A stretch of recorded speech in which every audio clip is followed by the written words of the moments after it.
plan is Ninja Gaiden 2 and Count Duckula. It's going to be live.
Begin by simply listening, slow down, see just how peaceful today can be. Greetings, children. It is I, your obedient servant, Sebastian St. Smalls. The plan for this one is Ninja Gaiden Sigma 2 and Count Duckula. If I get stressed of the game, I reserve the right to switch games to any game whatsoever. No promises. Thanks so much for swinging by. Wish us luck. Catch you guys on the flip side.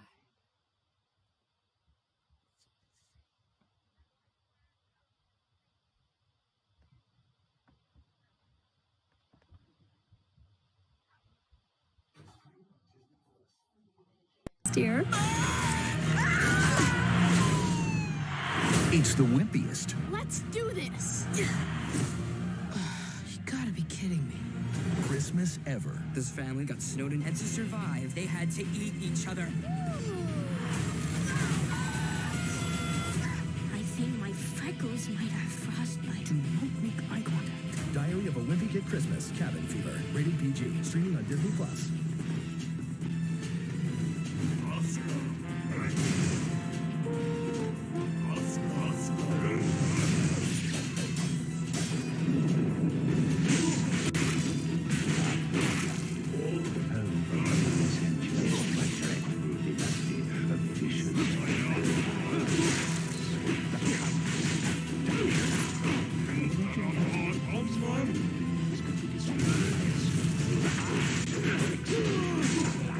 This does not suffice, however, for they may be brought back to life by means of the secret rite to be performed once a century when the moon is in the eighth house of blood. I'll get it! Latest reincarnation did not run to plan.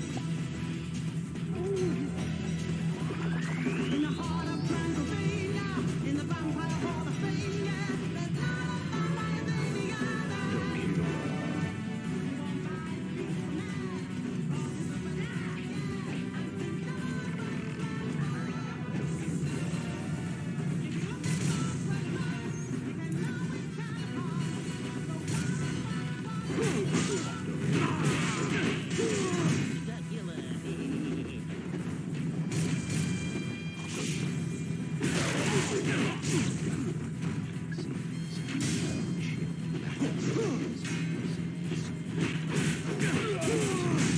Freeze your blood faster than any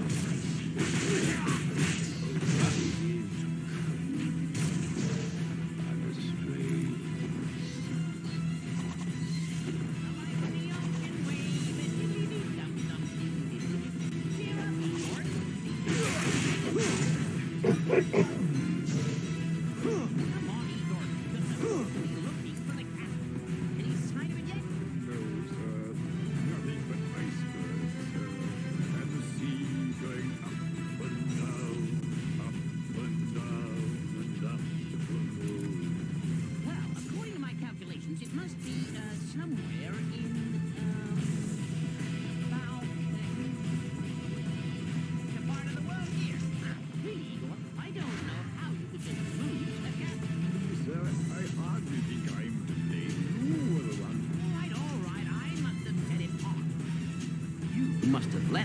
safety net. Me, sir? Oh, no, sir. I was doing something dastardly with sulfur in the cellar.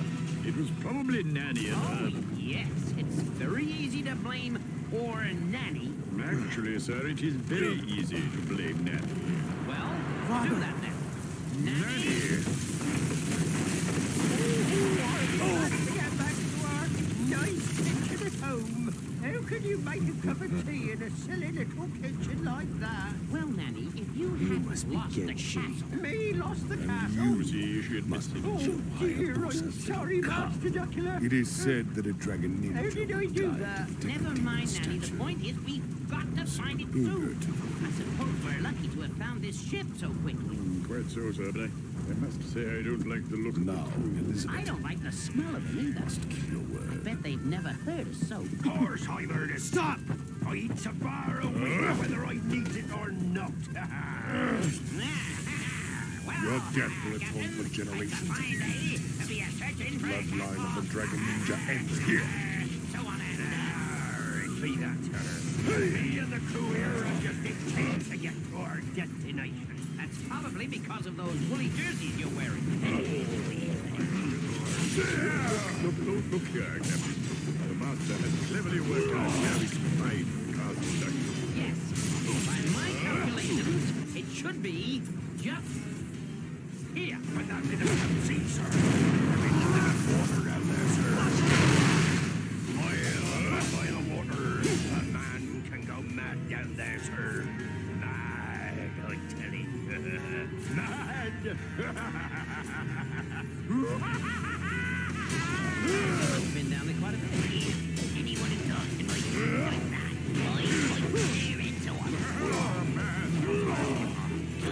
And anything else. Now, are we on course? Is the ship whole? Right, Ducky Boos. See, they've got nice clean fingernails. Quiet, Nanny. Let's get on with the search for Aye, aye, sir. If we just wait. Nanny, for the last time, do be quiet. All right. Those rest don't wait for the castle. But, lads, there's seafaring work to do. Pull in the windrow.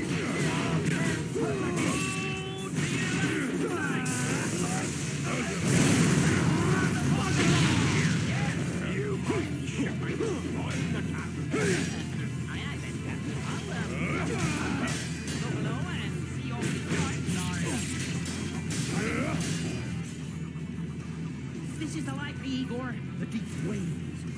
And the smell of the spring. Mr. Igor, shall we give the crew a taste of celery? I feel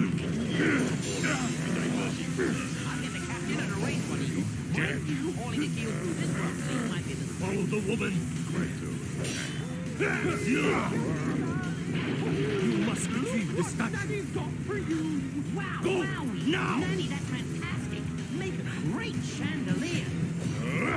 Down at the blood tent, my love. Oh, well, thank you, Nanny.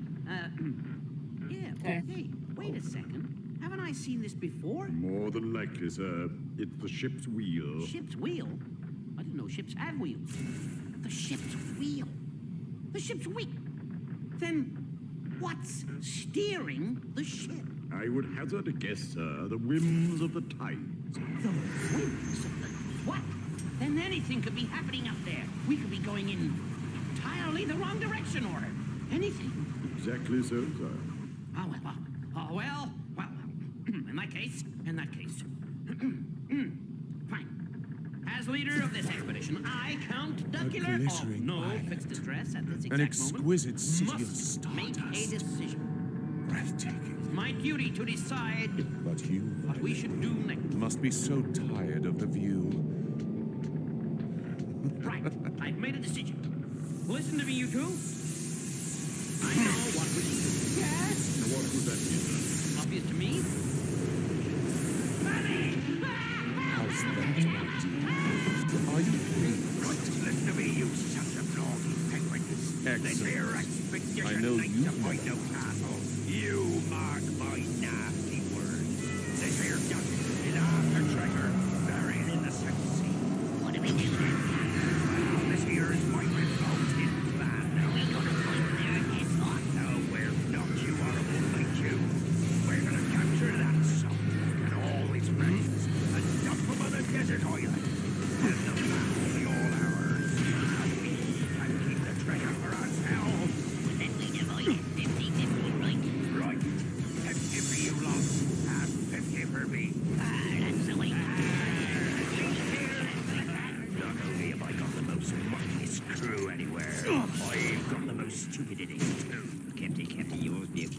but how are we gonna capture this here bunch of idiots? We bites their heads off, then ties them up. For the last time, Mr. Knight, if we bites their heads off, they won't be able to tell us where the map is, will they?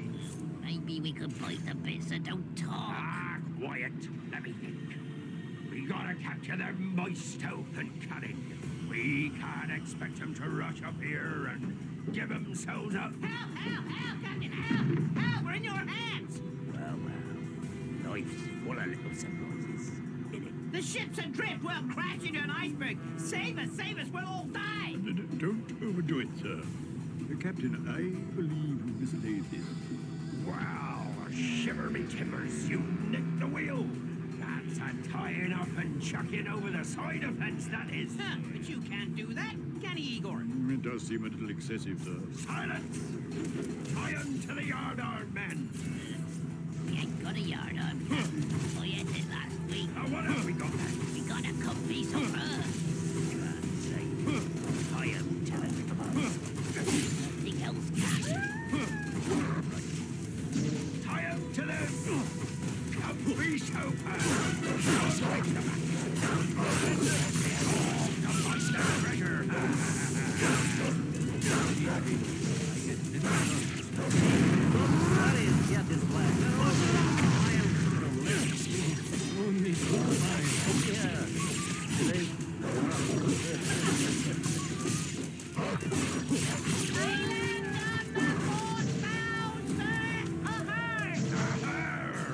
A beautiful tropical island covered in snow. This is where you be getting off me heart is. You and your comfy sofa. Captain, think again. You can't maroon us like this with no food, no water, and just a comfy sofa. I've never heard of anything so cruel. Oh, I'm sure I could think of something more cruel, sir. Quiet, you two, or I'll have you minced and served up for tea. No, it's too late to try to be nice to us now, Captain. That's it, lads. Throw him overboard. You rats, you weasel, you skunk, you giraffe! You giraffe! Giraffe? In your father's day, I would have been ordered to have them hung, drawn, quartered, squeezed, riddled, like some spartan wrapped until possible. Mr. Igor, you and your game. Come on now, what we all need is a nice cup of tea. Yes, I bring you some too, I suppose. Don't think I've got any of those, sir. Well, cheese and pickle too. Now, all we have to do is light this stove.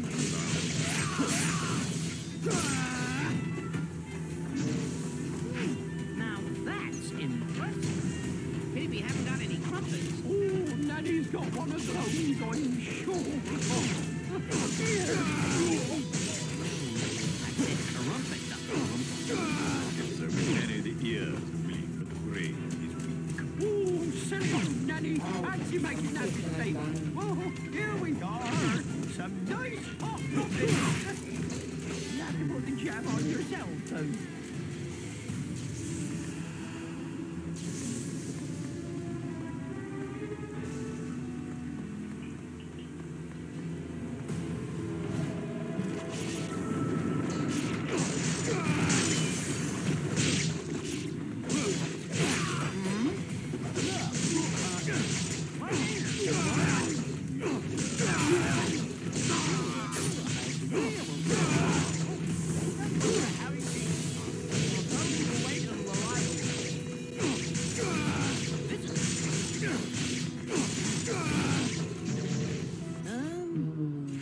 Would you like a muffin? Grønne fjør, det hørne, hørne, gørne, vørne, bjørne, fjørne, grønne, høyne, mørne, støkkøyne, høyne, mørne, gø. It's a book.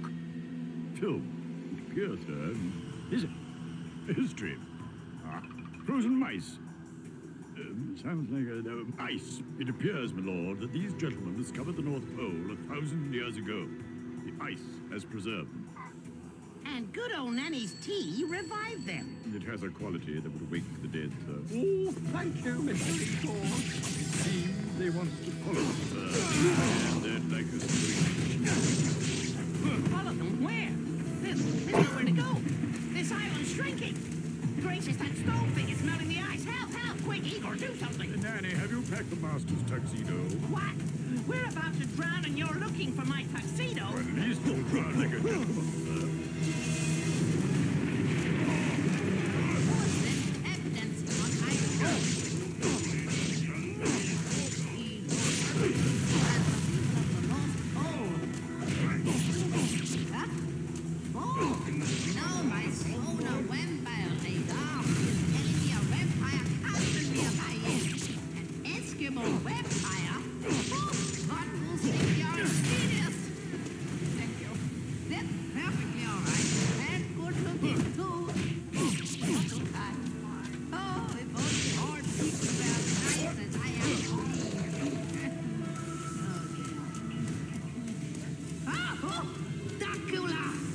It is Count Duckula himself! Full speed ahead! Now, get rid of him once and forever!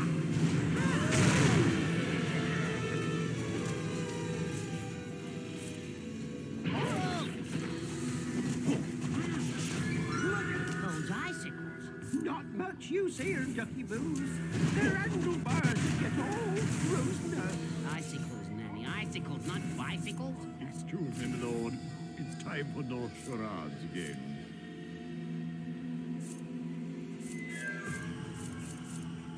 It appears, sir. All right, Igor. See what he wants. Ducky's not short of a bit of rainbow, you know. Nanny the teapot. Yes, my little Ducky here. A fresh pot coming up.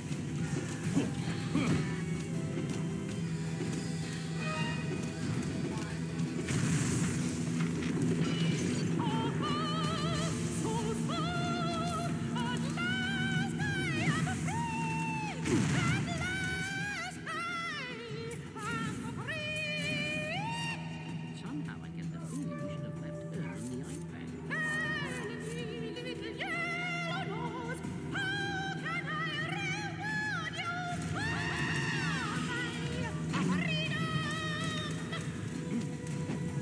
Well, if it's not too much trouble, you could help us find those mutinous penguins and get our tots back.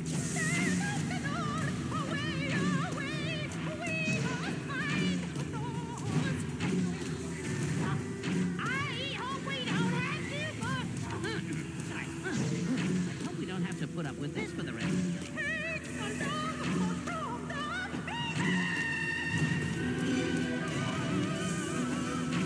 Look, straight ahead. It's the pirate penguins. Row faster, you lazy lovers. We must get that map back. Hurdy-gurdy, lazy lovers. Hurdy-gurdy, hurdy-gurdy-gurdy. Captain, there's a Viking boat coming up fast behind us. Vikings! Give them a taste of our cannon fire! Oh, that's not fair, Captain. You said I could be the first to taste that. Get on with it, Mr. Mate! Fire across their bows! They're firing at us. Igor, what do we do? Sure of sir. Oh, I'll protect my little Ducky Boos. Don't worry. I'll give those naughty penguins what. That is quite right, sir. We must stand and fight for the honor of the duckula. This is no time for cowardice. Just tell me when it is time, Igor, and I'll come back.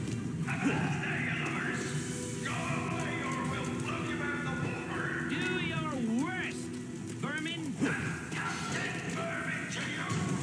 Right, men!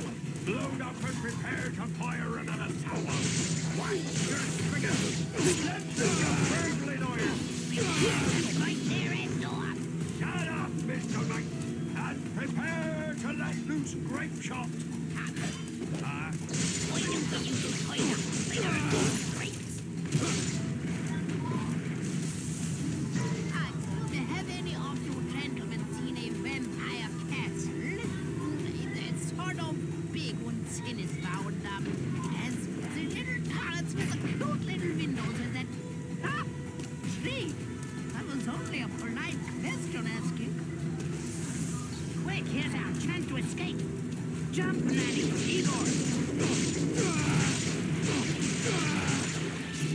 Hijacked by a vampire duck. Oh, my reputation is in tatters. There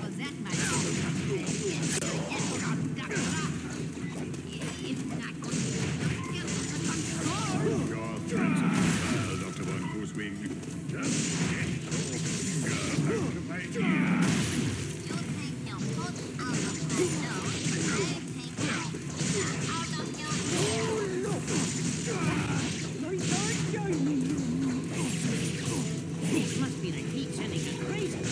Now you don't find dialogues underwater. Wait, it is our dining room. And now we're in the library. Found Castle Duckula. Thank you for the assistance, Dr. Buckley. You made me lucky, very happy.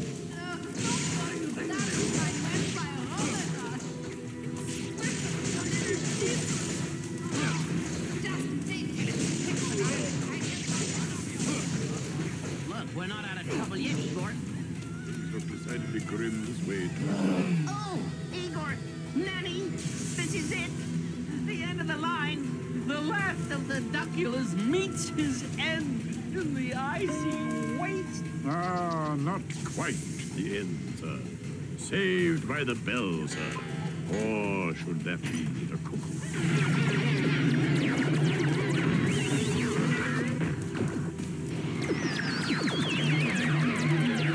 Boy, what about that? The luck of the duckulas. Whew.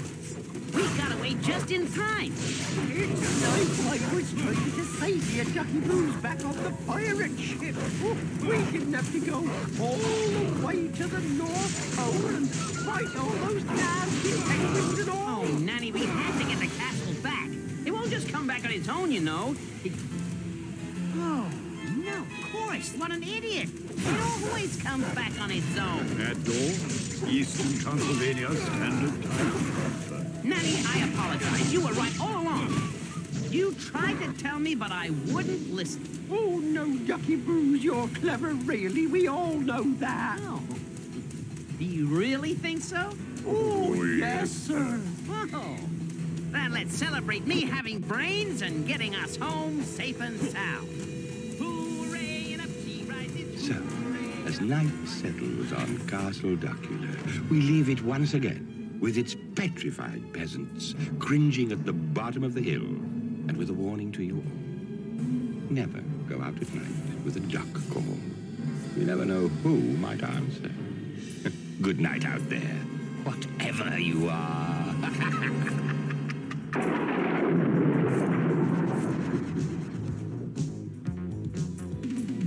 If you're feeling all you kind of come be your man up with. If your knees go and your teeth go, maybe you'll bump into. He flies through the night looking for a bite, but he's back home by daylight. If you sort of, or you're a little, it's certain you run into. If your heart goes, or your mind goes, man, you had a brush with. So watch out for the, beware of the, and pray you'll never meet with. Count Duckula.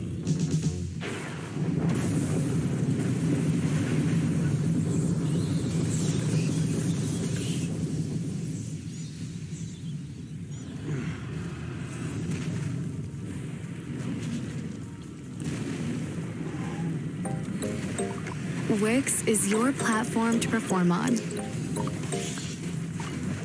A complete portfolio solution means you can tell your unique story with confidence. From choosing a name and design that fits your vision, to bringing your projects to life.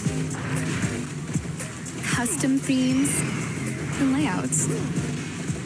Fine-tunable details and tons of animation options. Deliver an immersive experience. Spend less time on admin with live chat, forms, a detailed contact database, and one go-to inbox for all your messages. All while a powerful SEO toolkit lays the groundwork to maximize your reach. The platform is built for evolution, from a community building blog to a streamlined booking solution or profit-boosting e-com store. You can shape your online presence from start to scale. Go to Wix.com and start today.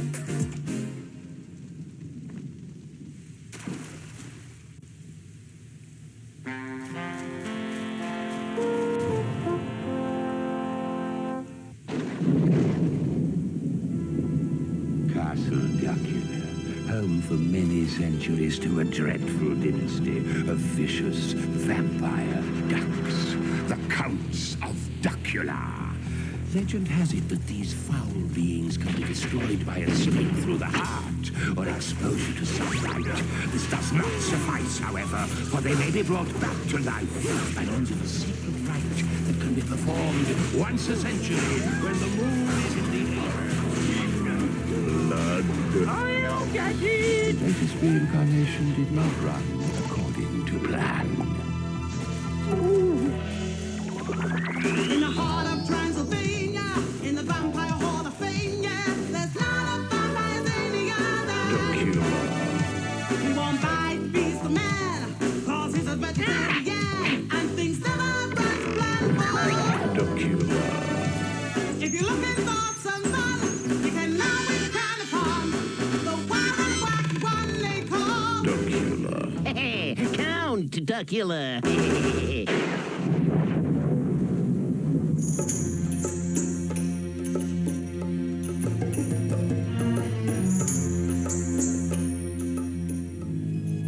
Welcome, gentle viewer. Welcome to that land of fear and foreboding that is Transylvania. As once again, we cast our gaze upon that most dire, most dreadful, and most daunting of dwellings, Castle Duck.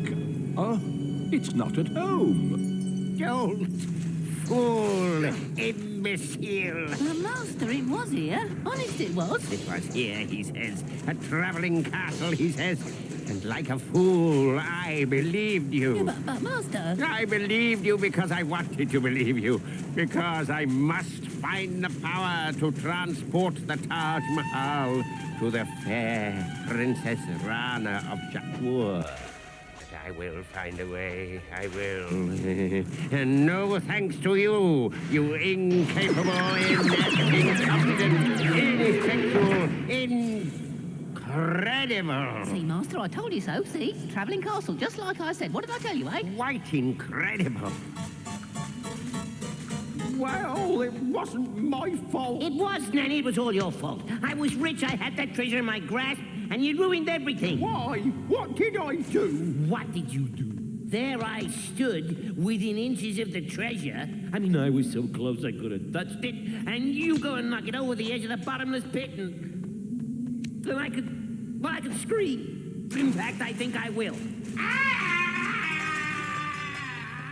Now, slave, to set my plan into action. Quick, into the lamp. Oh, do I have to, Master? I mean, there's not enough room to swing a cat in there. Do as I say, slave. Into the lamp. All right.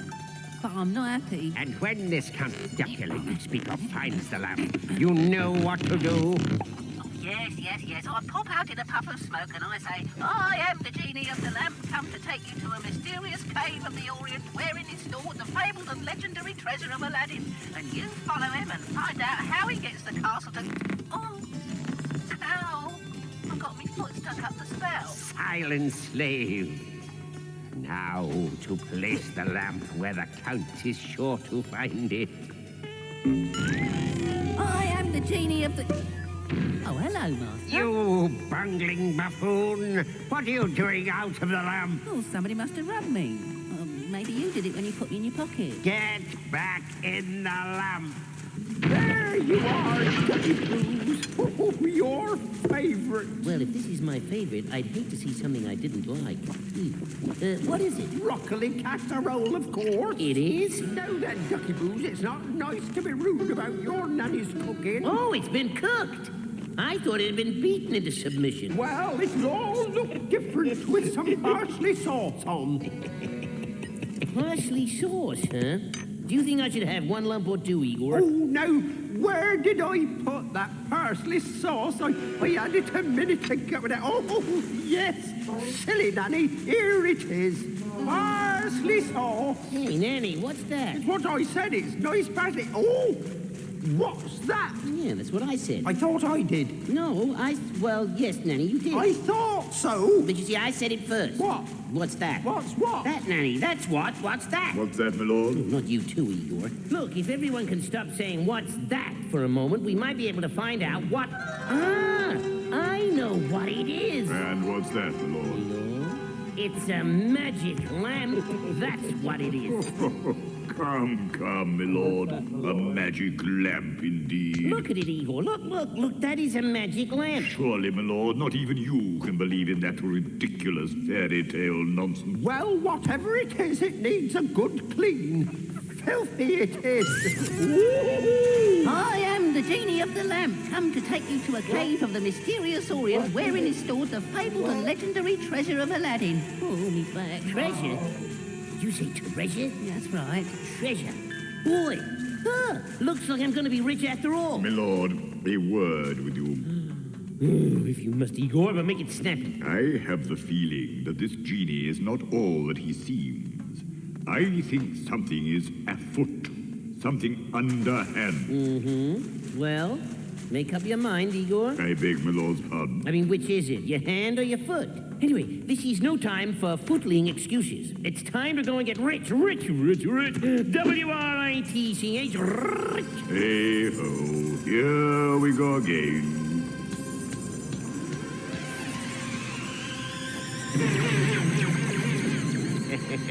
My plan is running perfectly. And it would appear that the coffin holds the secret to the castle's hour of flight.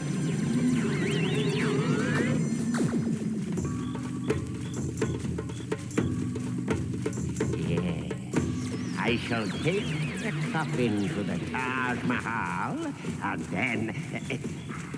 But first, I must see to the incarceration of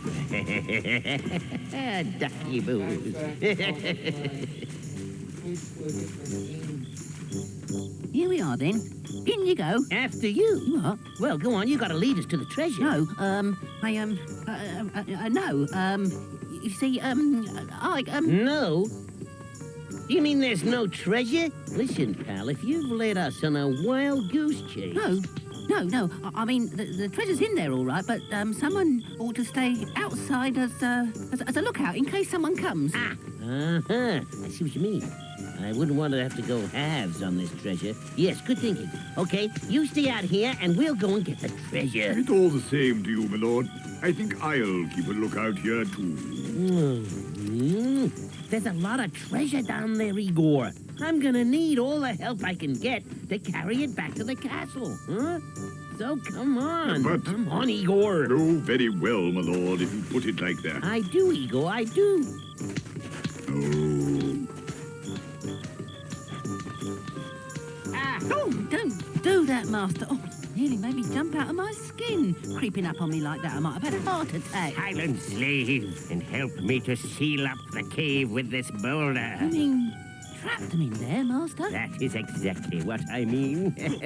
Now push. Ooh, Master, you are wicked. Yes, I am. Delightfully wicked. Well, it's gotta be round here somewhere. I still think this is a trick, my lord. And if it were a trick, why do you suppose? Oh, save us! What was that? It sounded like a huge boulder falling against the mouth of the cave, thus cutting off our means of escape. Don't be ridiculous, Igor. A boulder indeed. Falling again. Cutting off a ridiculous. Far-fetched fiddle-faddle. Help! A large boulder seems to have fallen against the mouth of the cave. That's cutting off our only means to escape. Help! Oh, dear. Oh, what does that mean, then? It means, Nanny. It means, Nanny, that we are doomed. Doomed. Yes, my lord. Oh, dear. And what's more, there isn't any treasure. No, my lord. Oh, dear. We've been tricked. Yes, my lord. Oh, dear. Tricked, doomed, and penniless. What a terrible combination. There you will stay, my beauties, in perpetuity, while I steal the secret of your flying castle. Master, you are evil. Yes, I am. Wonderfully evil. Come, slave, to the castle. Sviatoslav, did you hear that Aladdin's genie was suing him for wrongful imprisonment in a lamp? No, Dimitri, I was not hearing that. Did he win the case? Of course not. He didn't have a leg to stand on. What are we going to do? What are we going to do? Well, don't say I didn't warn you, my lord. Thank you, Igor. Thank you so much. Just when I think that I have reached my lowest ebb, that things cannot possibly get any worse, the voice of doom sounds in my ear. I told you so, my lord. Well, I did, my lord. Yes, Igor, and a fat lot of good it did us. What are we going to do? What are we going to do? Oh, I know. You do, Nanny? What? Hey, Nanny, come on, Nanny, spit it out. Tell me, what? I'll put some scent in it and put it on my dressing table.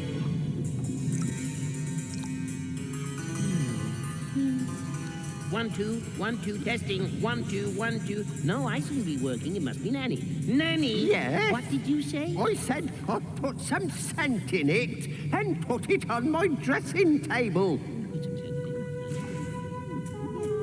You know, that's what I thought you said, Nanny. Yes? What the heck are you talking about? This! I found it down there. Pretty, isn't it? Oh, yes, Nanny, very pretty. Very, very pretty indeed. Isn't that a pretty little bottle, Igor? My, how pretty. What a pretty bottle. Quite the prettiest bottle I've seen all day. Nanny, I'm trying to think of a way to get us out of this mess, and all you can think of is pretty little bottles now. Pipe down, I'm trying to think. Oh, sorry, I'm sure.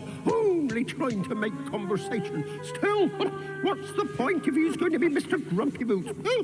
Must have got out the wrong side of bed this morning. Oh, what's that? Who are you? Where did you jump from then, eh? I am the genie of the bottle. What is your command, oh mistress? Pardon? I am empowered to grant any wish the heart desires to the one who releases me from my bottle. Well, don't just stand there, float there. Get us out of here. Be silent, stunted one. Yes, of course. Stunted one?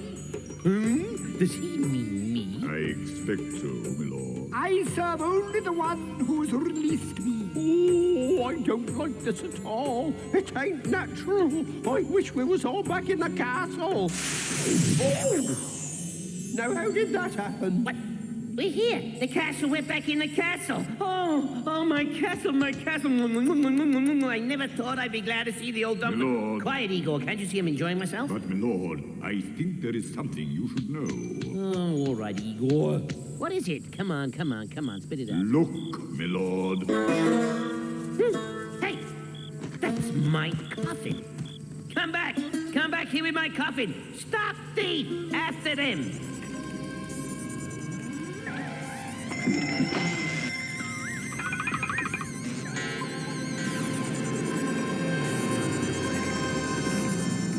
Bye, India.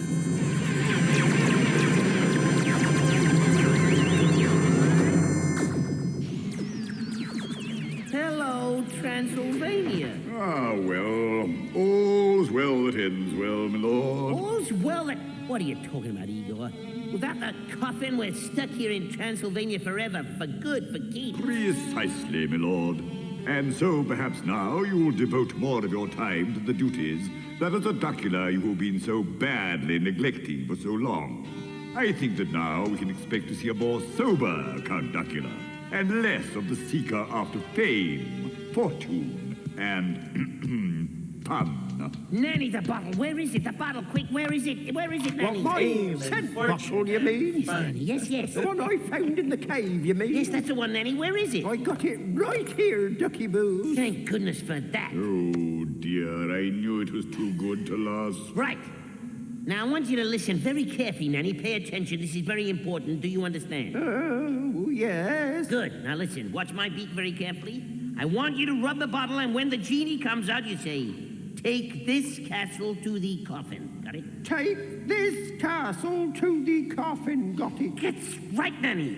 That's right. I think she's got it. Forget the got it bit this time, Nanny. Just say, take this castle to the coffin. Take this castle to the coffin. Take this castle to the coffin. Good, Nanny. Take Good. this Very good castle indeed. To the coffin. Take Now this rub the castle bottle. to the coffin. Take this castle to the coffin. Take this castle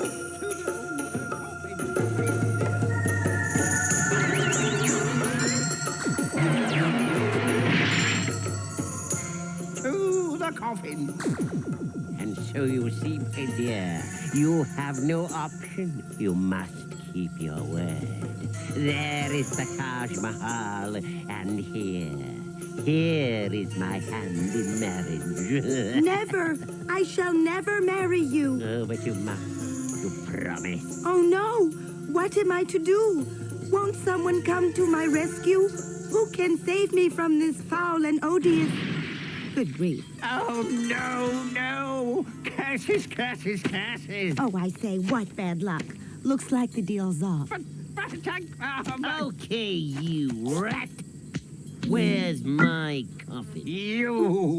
You'll pay for this, you swine. Yes, I'll pay for...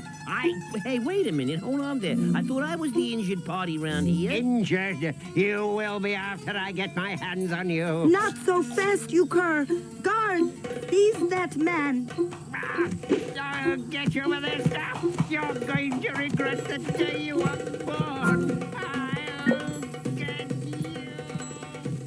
I don't get it. He steals my coffin, then tells me I'm going to pay for it. I just don't get it. But don't you see, you hero? Hero, so I'm a hero now. A moment ago, I was the villain of the piece. I am the Princess Rana of Shakor, and you have just saved me from a fate worse than death. I have? Yeah, how about that? Delighted to make your acquaintance, your princessship. Or may I call you Rana? No. Oh, thank you. Who are you, and how did you get here? Madam, allow me to present myself. I have the honor to be Count Duckula of Transylvania, and... Transylvania? Did you say Transylvania? Yes, I did, and But this is wonderful. It is? It is marvelous. It just so happens that I have one of the largest collection of Transylvanian antiques in the world. You do? Oh! And the one thing that would make my collection complete is an ornamental Transylvanian soup strainer. Oh. What? An ornamental Transylvanian soup strainer. Have you got one? Well, I don't know, but if we have, it's yours. Oh, but you're wonderful. Well, I guess I am. Kind of handsome, too, I reckon. A hero, and generous with it. Oh, wowie, wow. One ornamental Transylvanian soup strainer coming up. Nanny, come quick. Ah, there you are, my lord, and just in time. No, not now, Igor. Can't you see I'm in a hurry? Nanny! Yes. Well, my lord, in 2 minutes. I don't have 2 minutes, Igor. I need an ornamental Transylvanian soup strainer. I need it now. Nanny? An ornamental Transylvanian soup strainer, my lord. Yes, an ornamental Transylvanian soup strainer. That's right, Igor. You see, the princess. The what, my The lord? Princess Igor. I'm a hero. She thinks I'm wonderful. Very peculiar. There must be some mistake. Igor. And she's going to think I'm even more wonderful if I can find an ornamental Transylvanian soup strainer. Nanny! Come in, Ducky Boos. Now then, what is it? Nanny, do we have an ornamental Transylvanian soup strainer? Yes. We do? Yes. Aha! Brilliant! I must do something. Well, what are you waiting for, Nanny? Go and get it. Right you are then, Ducky Boos. Just a moment, Nanny. Igor, what do The you... young master is not feeling well. What do you mean I am? I never felt better. Oh, I'm in love. Oh, dear, what's wrong, Ducky Boos? Nothing, I just... Nothing but a little cuddle would right, Nanny. Igor? Oh, come here then. No, Nanny, I'm okay. Igor, what are you doing? There, my poor little duckling. That's the ticket, Nanny. Yes, poor Ducky Boos. Now you'll give him a nice cuddle and he'll soon be better. Yes, I'm sure he'll feel a lot better in a minute or so. Oh, little soul, feeling Icky Boos is he? right, Nanny. You can put him down now. You did that on purpose! You made Nanny cuddle me on purpose. Why? Why? My lord, I wouldn't have wanted the castle to return without you, would I? You mean that? But he... Oh, no. It can't be. It can't be. Yes, my lord, it is. Storm Eastern Transylvanian standard time.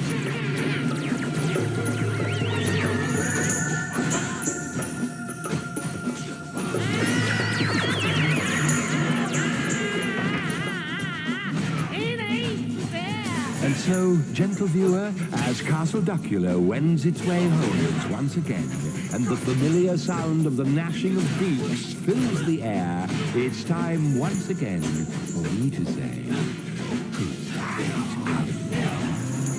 whatever you are.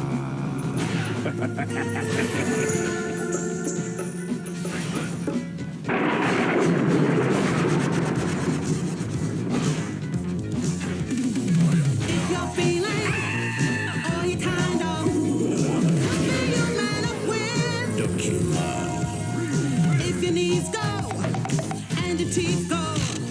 Maybe you bumped into duckula. He flies through the night, looking for a bite, but he's back home by daylight. Duckula. If you sort of, you're a little, it's certain you run into duckula.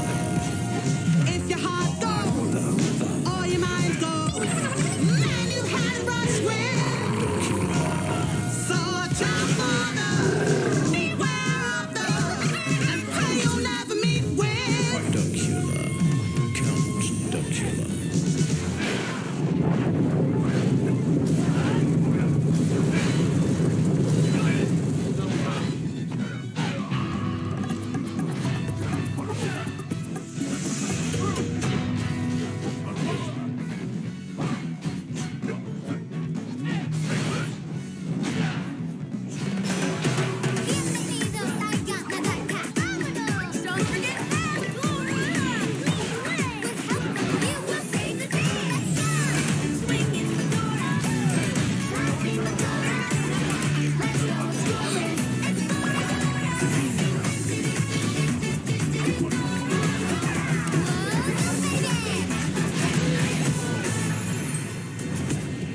Full episodes of Dora on the Dora YouTube channel.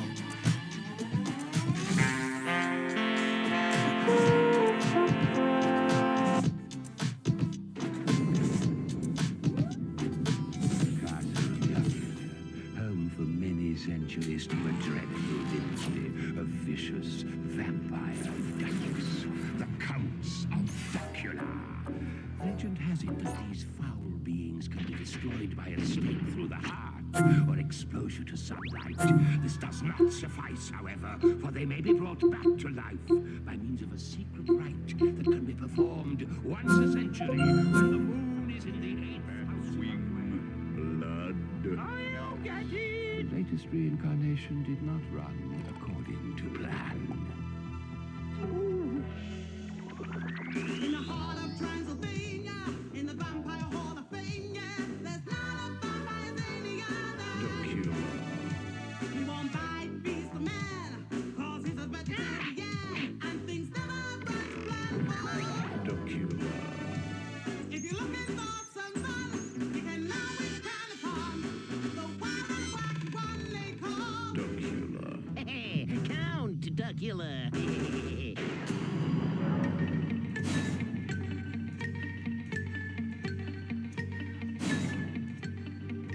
London, a city safe so far from the attentions of the vampire, yet even now it is unknowingly host to a trio of sinister sightseers.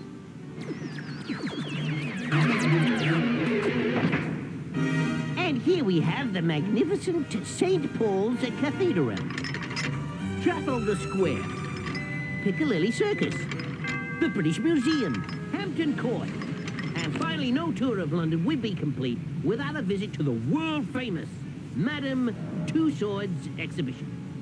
I suggest we skip Madame Two Swords and visit this wax museum instead. So, my beauties, my children, today's the day. The machine is completed, and today is the day when all my plans will come to fruition. Rich, my dears. Yes, with the help of my incredible three-dimensional facsimile manufacturer, I'll be very, very, very, very rich. All we need now is some poor, unsuspecting dukedom. Boy, would you look at that. I mean, it's so lifelike, you could almost think he was real. Dr. Matrix at your service. Delighted you could come to see my exhibition. Hey, you gave me a bit of a start there. I mean, you nearly made Nanny jump out of her skin. Thought you were a model. Oh, can you beat that? But how charming. Perfectly understandable mistake, however. My children are so lifelike, don't you think? Oh! Children? What children? I do beg your pardon. A silly habit of mine. The figures. I call them...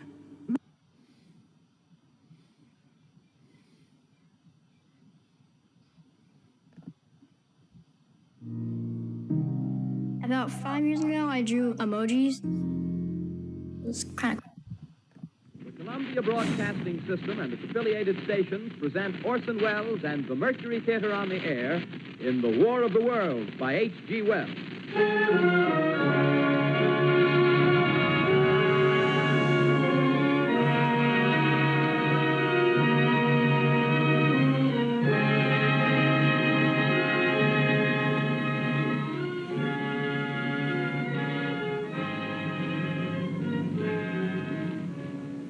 Ladies and gentlemen, the director of the Mercury Theater and star of these broadcasts, Orson Welles. We know now that in the early years of the 20th century, this world was being watched closely by intelligences greater than man's, yet as mortal as his own. We know now that as human beings busied themselves about their various concerns, they were scrutinized and studied, perhaps almost as narrowly as a man with a microscope might scrutinize the transient creatures born and multiply in a drop of water. With infinite complacence, people went to and fro over the earth about their little affairs, serene in the assurance of their dominion over this small, spinning fragment of solar driftwood, which by chance or design, man has inherited out of the dark mystery of time and space. Yet across an immense ethereal gulf, minds that are to our minds as ours as the beasts in the jungle, intellects vast, cool, and unsympathetic, regarded this earth with envious eyes, and slowly and surely drew their plans against us. In the 39th year of the 20th century came the Great Dissolution. Near the end of October, business was better. War scare was over. More men were back at work. Sales were picking up. This particular evening, October 30th, Crosley Service estimated that 32 million people were listening in on radio. Change in temperature. A slight atmospheric disturbance of undetermined origin is reported over Nova Scotia, causing a low-pressure area to move down rather rapidly over the northeastern states, bringing a forecast of rain accompanied by winds of light gale force. Maximum temperature 66, minimum 48. This weather report comes to you from the Government Weather Bureau. We take you now to the emergency room in the Hotel Park Plaza in downtown New York, where you will be entertained by the music of Raymond Riccello and his orchestra.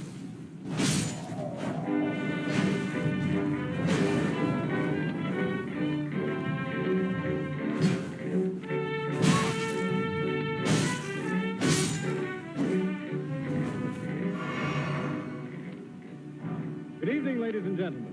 From the Meridian Room in the Park Plaza Hotel in New York City, we bring you the music of Raymond Riccello and his orchestra. Such as the Spanish, Raymond Riccello leads off with La Carpentita.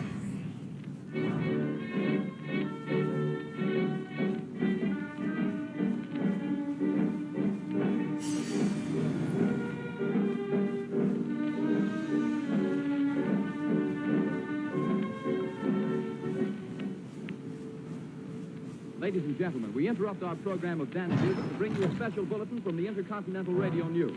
At 20 minutes before 8 Central Time, Professor Farrell of the Mount Jennings Observatory, Chicago, Illinois, reports observing several explosions of incandescent gas occurring at regular intervals on the planet Mars. The spectroscope indicates the gas to be hydrogen and moving toward the Earth with enormous velocity. Professor Pearson of the observatory at Princeton confirms Farrell's observation and describes the phenomenon as, quote, like a jet of blue flame shot from a gun, unquote. We now return you to the music of Ramon Raquello, playing for you in the Meridian Room of the Park Plaza Hotel, situated in downtown New York.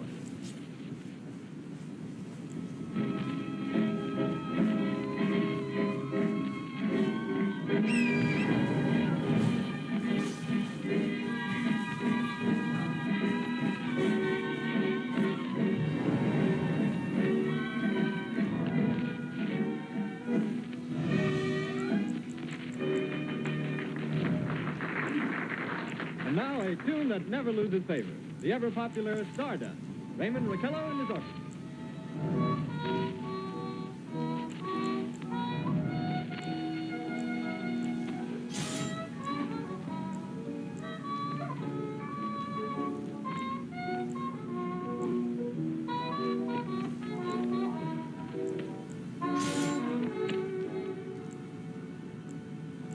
Ladies and gentlemen, following on the news given in our bulletin a moment ago, the Government Meteorological Bureau has requested the large observatories of the country to keep an astronomical watch on any further disturbances occurring on the planet Mars.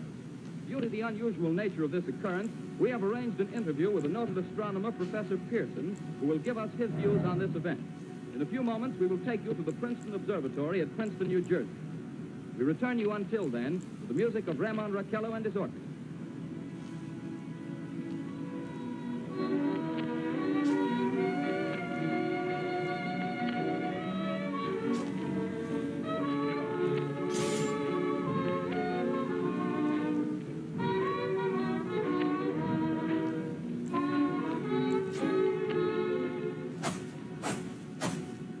We are ready now to take you to the Princeton Observatory at Princeton, where Carl Phillips, our commentator, will interview Professor Richard Pearson, famous astronomer. We take you now to Princeton, New Jersey. Good evening, ladies and gentlemen. Carl Phillips speaking to you from the observatory at Princeton. Standing in a large semicircular room, pitch black except for an oblong split in the ceiling. Through this opening, I can see a sprinkling of stars that cast a kind of frosty glow over the intricate mechanism of the huge telescope. Ticking sound you hear is the vibration of the clock. Professor Pearson stands directly above me on a small platform, peering through the giant flame. I'll ask you to be patient, ladies and gentlemen. Any delay that may arise during our interview. Besides the ceaseless watch of the heavens, Professor Pearson may be interrupted by telephone or other communication. During this period, he is in constant touch with the astronomical centers of the world. May I see my questions? At any time. Would you please tell our radio audience exactly what you see as you observe the planet Mars through your telescope? Nothing unusual at the moment, Mr. Phillips. A red disk coming in the blue sea. Red stripes across the disk. Quite distinct now because Mars happens to be at the point nearest the Earth, in opposition, as we call it. In your opinion, what do these transverse stripes signify? Not canals, I can assure you. To imagine Mars to be inhabited. From a scientific viewpoint, the stripes are merely the result of atmospheric conditions peculiar to the planet. Then you're quite convinced, as a scientist, that living intelligence as we know it does not exist on Mars? I'd say the chances against it are 1,000 to 1. And yet, how do you account for the gas eruptions occurring on the surface of the planet at regular intervals? Phillips, I cannot account for it. By the way, Professor, for the benefit of our listeners, how far is Mars from the Earth? Approximately 40 million miles. Well, that seems a safe enough distance. Just a moment, ladies and gentlemen. Someone has just handed Professor Pearson a message. While he reads it, let me remind you that we are speaking to you from the observatory in Princeton, New Jersey, where we are interviewing the world-famous astronomer, Professor Pearson. Just one moment, please. Professor Pearson has passed me a message which he has just received. Professor, may I read the message to the listening audience? Certainly. Ladies and gentlemen, I shall read you a wire addressed to Professor Pearson from Dr. Gray of the Natural History Museum, New York. Quote, 9:15 p.m. Eastern Standard Time. seismograph registered shock of almost earthquake intensity occurring within a radius of 20 miles of Princeton. Please investigate. Signed Lloyd Gray, Chief of Astronomical Service. Unquote. Professor Pearson, could this occurrence possibly have something to do with the disturbances observed on the planet Mars? Hardly, Mr. Phillips. This meteorite of this size and its arrival at this particular time is merely a coincidence. However, we shall conduct a search as soon as daylight permits. Thank you, Professor. Ladies and gentlemen, for the past 10 minutes, we've been speaking to you from the observatory at Princeton, bringing you a special interview with Professor Pearson, noted astronomer. This is Carl Phillips speaking. We are returning you now to our New York studio. On Christmas Day, we were in the hospital. It was her first Christmas. It was our first Christmas being parents. I didn't know a lot about brain tumors. What I had heard wasn't good. I certainly never dreamed that I would be fighting for her life. Families never receive a bill from sick.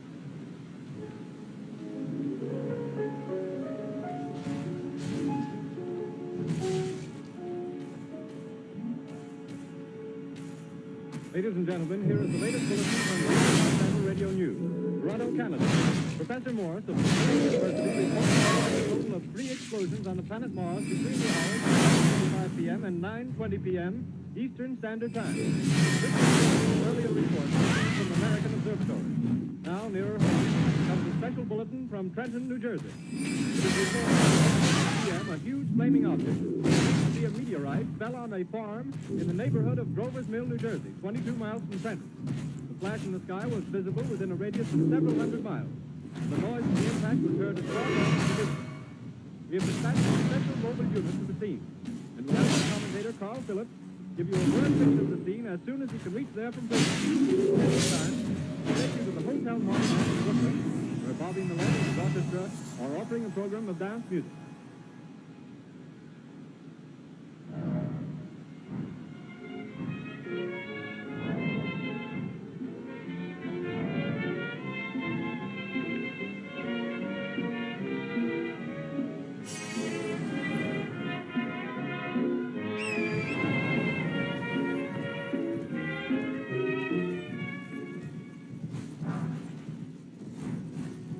Take you now to Grover's Mill, New Jersey.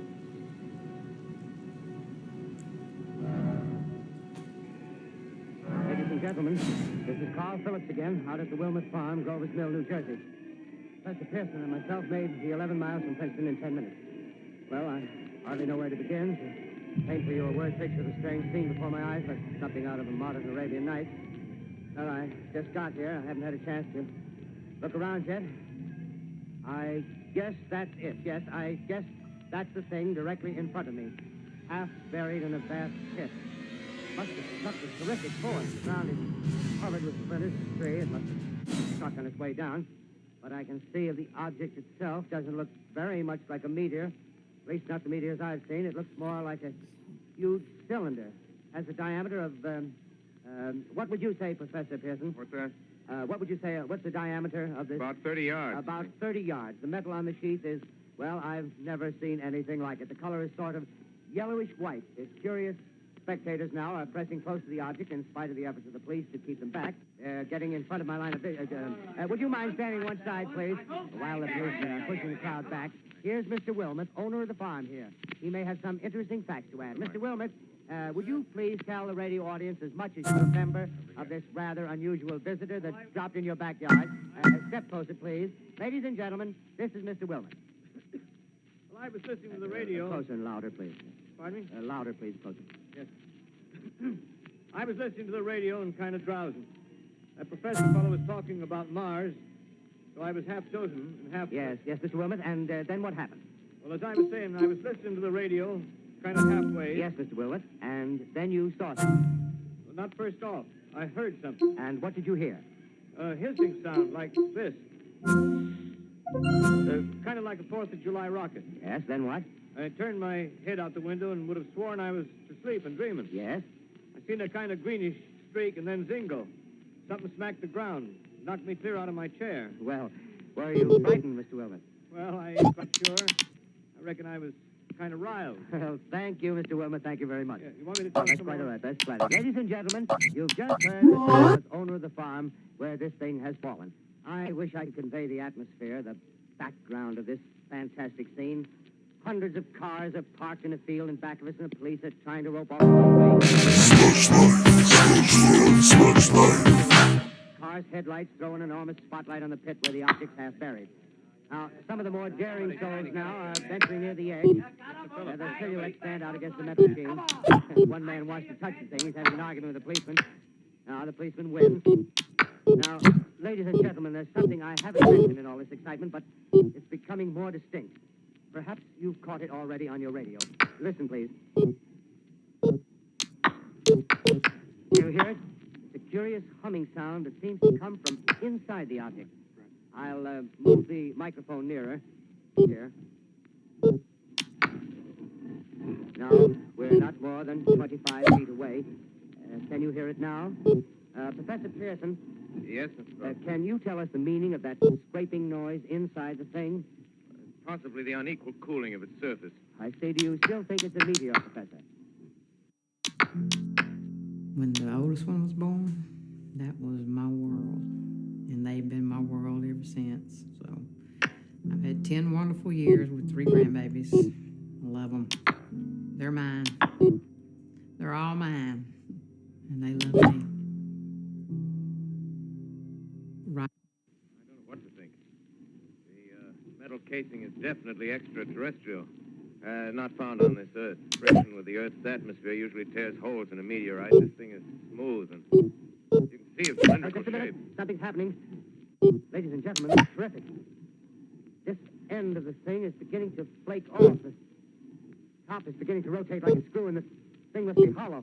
Keep back there! Keep back there! Keep those men back! Keep back there! Keep those idiots back! Ladies, Look out there! Stand back! ladies and gentlemen, this is the most terrifying thing I've ever witnessed. Wait a minute. Someone's calling someone or something. I can see turning out of that black hole 2 luminous discs. The eyes, it might be a face, might be open. Good heavens, something wriggling out of the shadow like a gray snake. Now it's another one, and another one, and another one. They look like tentacles to me. Oh, yeah, I can see the thing's body. Now it's large as a bear. It glistens like wet leather, but that face, ladies and gentlemen, it's indescribable. I can hardly force myself to keep looking at it. It's so awful. The eyes are black, and they gleam like a serpent. The mouth is kind of V-shaped with saliva dripping from it.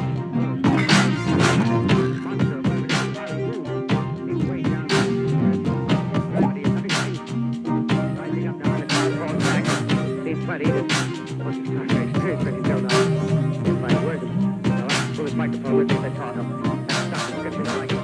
Take a new position. Hold on, will you please? I'll be right back in a minute.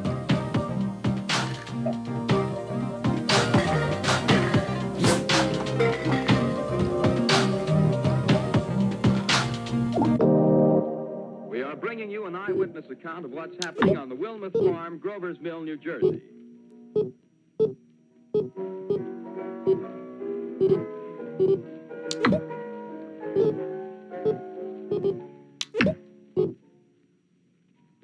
We now return you to Carl Phillips at Grover's Mill. Ladies and gentlemen, Marion. Ladies and gentlemen, here I am, back of a stone wall that adjoins Mr. Wilmer's farm. And here I get a sweep of the whole scene. I'll give you every detail as long as I can talk, as long as I can see. More state police have arrived. They're drawing up a cordon in front of the pit. About 30 of them. No need to push the crowd back now. They're willing to keep their distance. The captain is conferring with someone. Can't quite see who. Oh, yes, I believe it's Professor Pearson. Yes, it is. Now they've parted, and the professor moves around one side, studying the object while the captain and 2 policemen advance with something in their hands. I can see it now. It's a white handkerchief tied to a pole. Flag of truce. If those creatures know what that means, what anything means. Wait a minute, something's happening. A humped shape is rising out of the pit. I can make out a small beam of light against a mirror. What's that? There's a jet of flame springing from the mirror, and it leaps right at the advancing men. It strikes them head on. Lord, they're turning into flames. Hey, field corner by the woods, the cars, the gas tanks, the automobiles spreading everywhere.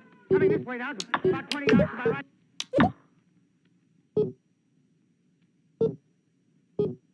Ladies and gentlemen, due to circumstances beyond our control, we are unable to continue the broadcast from Grover's Mill. Evidently, there's some difficulty with our field transmission. However, we will return to that point at the earliest opportunity. In the meantime, we have a late bulletin from San Diego, California. Professor Indelkoffer, speaking at a dinner of the California Astronomical Society, expressed the opinion that the explosions on Mars are undoubtedly nothing more than severe volcanic disturbances on the surface of the planet. We continue now with our piano interlude.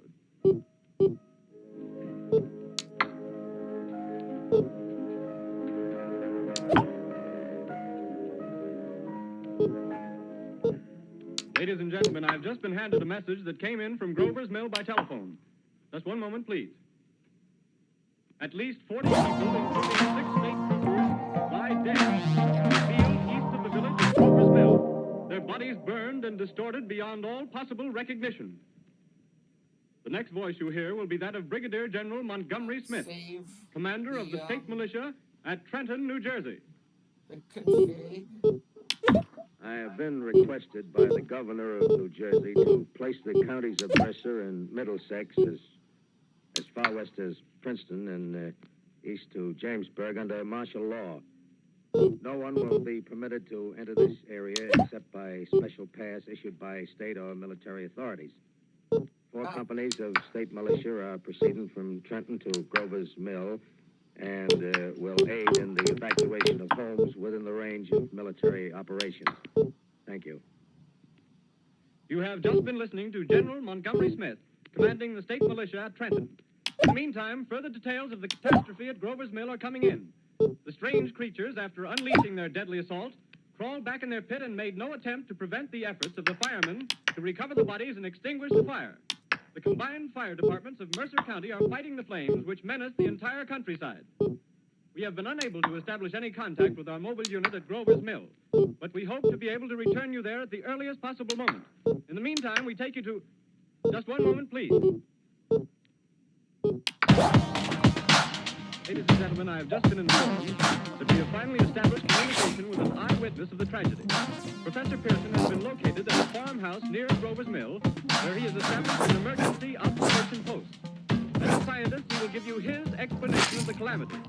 The next voice you hear will be that of Professor Pearson, brought to you by direct wire. Professor Pearson. Of the creatures in the rocket cylinder at Grover's Mill, I can give you no authoritative information, either as to their nature, their origin, or their purposes here on Earth. Of their destructive influence, I might venture some conjectural explanation. For want of a better term, I shall refer to the mysterious weapon as a heat ray. It's all too evident that these creatures have scientific knowledge far in advance of our own. It's my guess that in some way they are able to generate an intense heat in a chamber of practically absolute non-conductivity. This intense heat they project in a parallel beam against any object they choose by means of a polished parabolic mirror of unknown composition, much as the mirror of a lighthouse projects a beam of light. That is my conjecture of the origin of the heat ray. Most people have no clue that in 2023 the best trade is not Amazon products. It's Amazon's other company. Audible pays me $8,000 every single month in passive income, and I'm not the only one. People like Katrina and Carla, Elena, Renee, all making thousands of dollars in passive income using the same system. Last month, I reached $8,000 in revenue, and I'm on track to reach $10,000 in revenue this month. I've been able to go from 0 to 22K in 7 months. Thank you, Professor Pearson. Ladies and gentlemen, here is a bulletin from Trenton. It is a brief statement informing us that the charred body of Carl Phillips has been identified in a Trenton hospital. Now here's another bulletin from Washington, D.C. The Office of the Director of the National Red Cross reports 10 units of Red Cross emergency workers have been assigned to the headquarters of the state militia, stationed outside of Grover's Mill, New Jersey. Here's a bulletin from State Police, Princeton Junction. The fires at Grover's Mill and vicinity are now under control. Scouts report all quiet in the pit, and there is no sign of life appearing from the mouth of the cylinder. Now, ladies and gentlemen, we have a special statement from Mr. Harry McDonald, Vice President in charge of operations. We have received a request from the State Militia of Trenton to place at their disposal our entire broadcasting facilities. In view of the gravity of the situation, and believing that radio has a responsibility to serve in the public interest at all times, we are turning over our facilities to the State Militia at Trenton. We take you now to the field headquarters of the State Militia near Grover's Mill, New Jersey. This is Captain Lansing of the Signal Corps, attached to the State Militia, now engaged in military operations in the vicinity of Grover's Mill. Situation arising from the reported presence of certain individuals of unidentified nature is now under complete control. The cylindrical object, which lies in a pit directly below our position, surrounded on all sides by 8 battalions of infantry, without heavy field pieces, but adequately armed with rifles and machine guns. All cause for alarm, if such cause ever existed, is now entirely unjustified. Things, whatever they are, do not even venture to poke their heads above the pit. I can see their hiding place plainly in the glare of the searchlights here. With all their reported resources, these creatures can scarcely stand up against heavy machine gun fire. Anyway, it's an interesting outing for the troops. I can make out their khaki uniforms crossing back and forth in front of the lights. Looks almost like a real war. There appears to be some slight smoke in the woods bordering the Millstone River, probably fire started by campers. Well, we ought to see some action soon. One of the companies is deploying on the left flank. A quick thrust and it'll all be over. Now, wait a minute, I see something on top of the cylinder. No, it's nothing but a shadow. Now the troops are on the edge of the Wilmouth farm. 7,000 armed men closing in on an old metal tube. A tub, rather. Well, wait, that wasn't a shadow. It's something moving. Solid metal, kind of a shield-like affair rising up out of the cylinder. It's going higher and higher. What? It's standing on legs, actually rearing up on a sort of metal framework. Now it's reaching above the trees and the searchlights are on it. Hold on.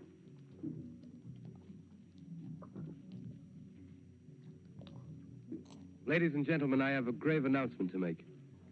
Incredible as it may seem, both the observations of science and the evidence of our eyes lead to the inescapable assumption that those strange beings who landed in the Jersey farmlands tonight are the vanguard of an invading army from the planet Mars. The battle which took place tonight at Grover Mills has ended in one of the most startling defeats ever suffered by an army in modern times.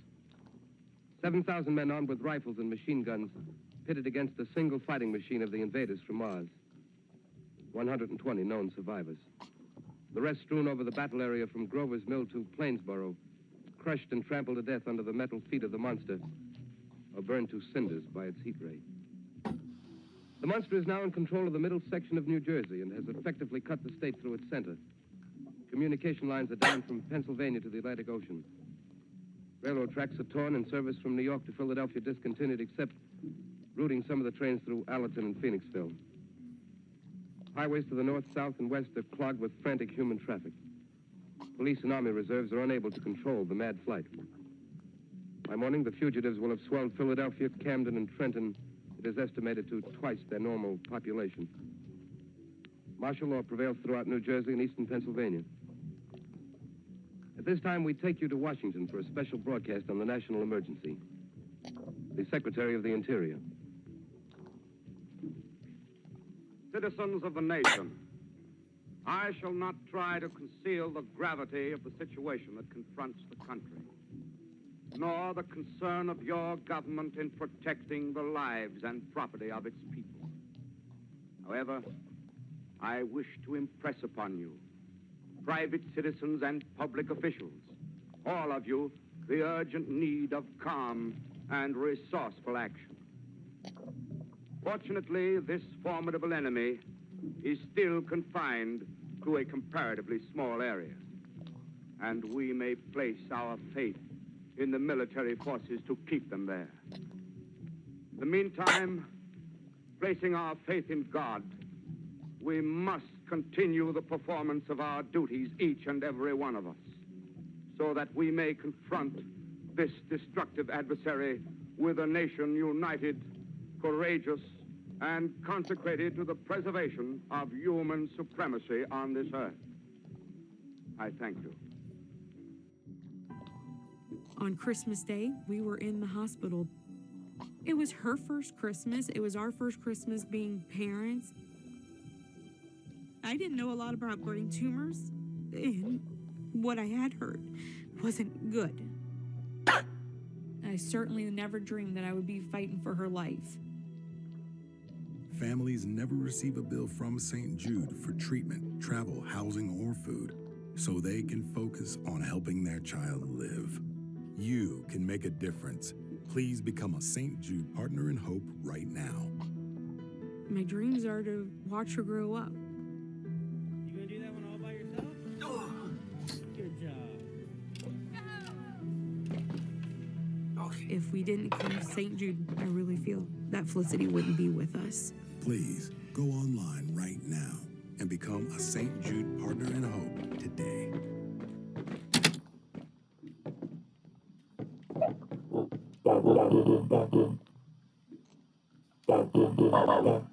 Hey parents, make learning math fun.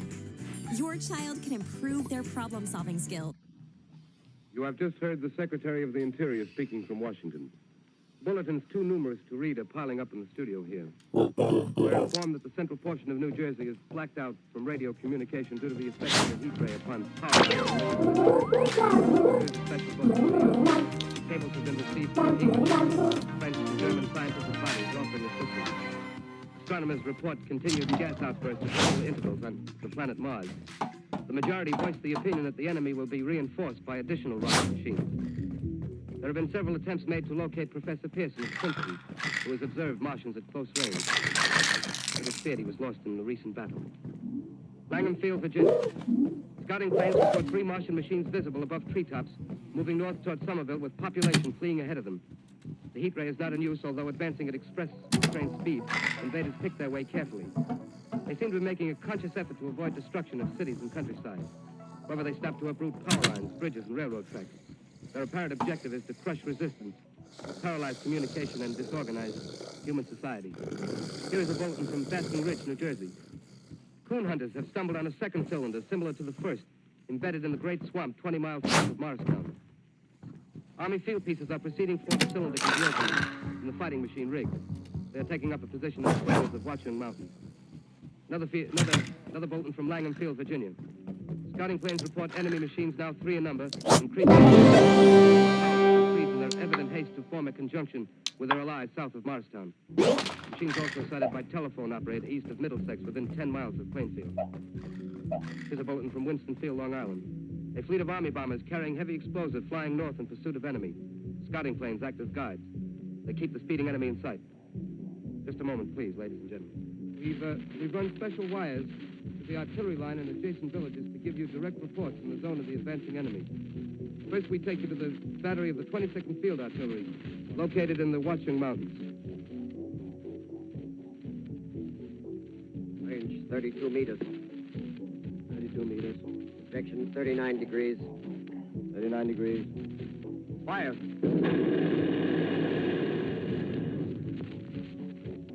40 yards to the right, sir. Ship range 31 meters. 31 meters. Projection 37 degrees. 37 degrees. Fire.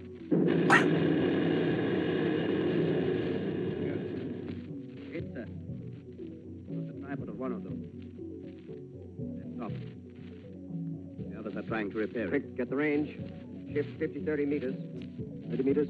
Projection 27 degrees. 27 degrees. Fire. Can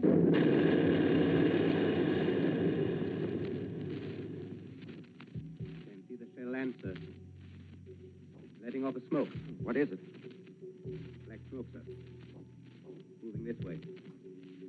Lying close to the ground. Moving fast. Put on gas mask. Get ready to fire. Shift to 24 meters. 24 meters. Projection 24 degrees. 24 degrees. Fire.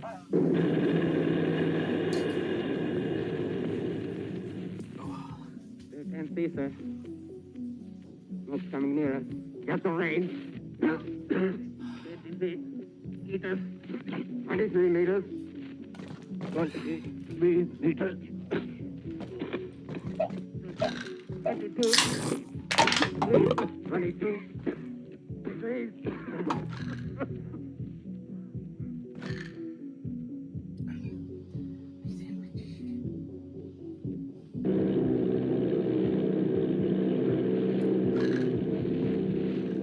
Army bombing plane P-843 off Bayonne, New Jersey. Lieutenant Vogt, commanding 8 bombers, reporting to Commander Fairfax, Langham Field. This is Vogt reporting to Commander Fairfax, Langham Field. Enemy tripod machines now in sight. Reinforced by 3 machines from the Morristown cylinder. 6 altogether. 1 machine partially crippled. Believed hit by shell from Army gun in Watchung Mountains. Guns now appear silent. A heavy black fog hanging close to the earth of extreme density, nature unknown. No sign of spray. Army now turns east, crossing Passaic River into the Jersey marshes. Another straddles the Pulaski Skyway. Evident objective is New York City. They're pushing down a high-tension power station. The machines are close together now, and we're ready to attack. Planes circling, ready to strike. 1,000 yards, and we'll be over the first.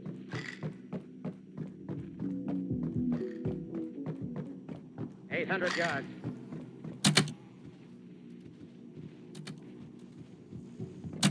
600.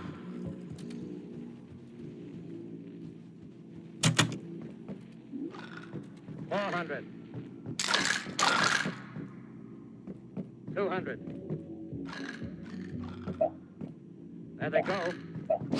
Giant arm raised. Green flash.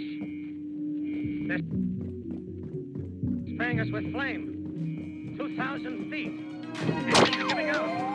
No chance to release bombs. Only one thing left. Drop on them, plane and all. We're diving on the first one. Now the engine's gone. 8.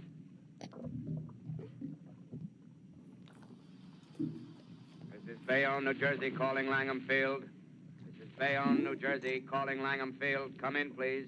This is Langham Field. Go ahead. 8 Army bombers in engagement with enemy tripod machines over Jersey Flats. Engines incapacitated by spray. All crashed. 1 enemy machine destroyed. Enemy now discharging heavy black smoke in direction of Newark, New Jersey. Newark, New Jersey. Warning. Voice of black smoke pouring in from Jersey Market. Earth's population move into open spaces. Automobiles use routes 7, 23, 24. Avoid congested areas. Smoke now spreading over Raymond Boulevard.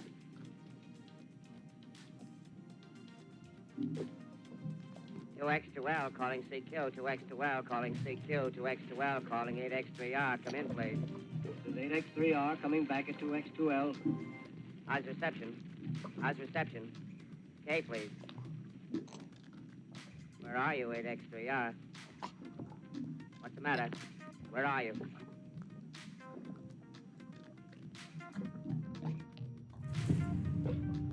Kevin. Kevin, Molly, hi. I didn't come over here honestly expecting a date, but, I feel like that's where this is going. There's the bad thing that happened. Nice to finally meet you, Kevin. I'm the benefactor. Where's the accident? What's the accident here? Where did everybody go? They didn't go anywhere. You did. I shifted her.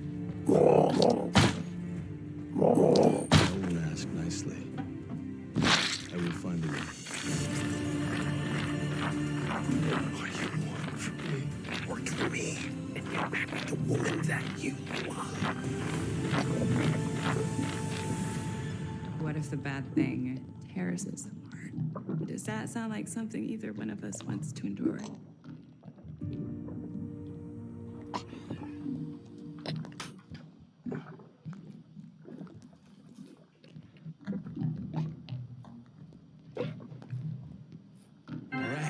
Game time. We gotta watch the Bucks game too. Giannis already got 20 points in the first quarter. League pass goes hard. And check out the Heat. Jimmy Buckets is on fire. The Lakers and the Nuggets are in OT. Ooh, Luka just put a dude on a poster. Jalen Brunson out there snatching ankles. Ooh. Go back to Golden State. Home team view. This is NBA basketball at its best, folks. I'm never leaving. I'm gonna want you to leave eventually. After basketball.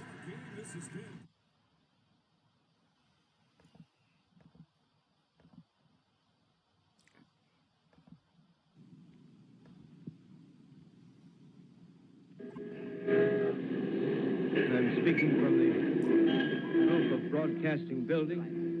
I'm speaking from the roof of Broadcasting Building, New York City. The bells you hear are ringing to warn the people to evacuate the city as Martians approach. Estimated in the last 2 hours, 3 million people have moved out along the roads to the north. Hutchison River Parkway is still kept open for motor traffic. Avoid bridges to Long Island, hopelessly jammed. All communication with Jersey Shore closed 10 minutes ago. No more defenses. Our army is wiped out. Artillery, Air Force, everything wiped out. This may be the last broadcast. We'll stay here to the end.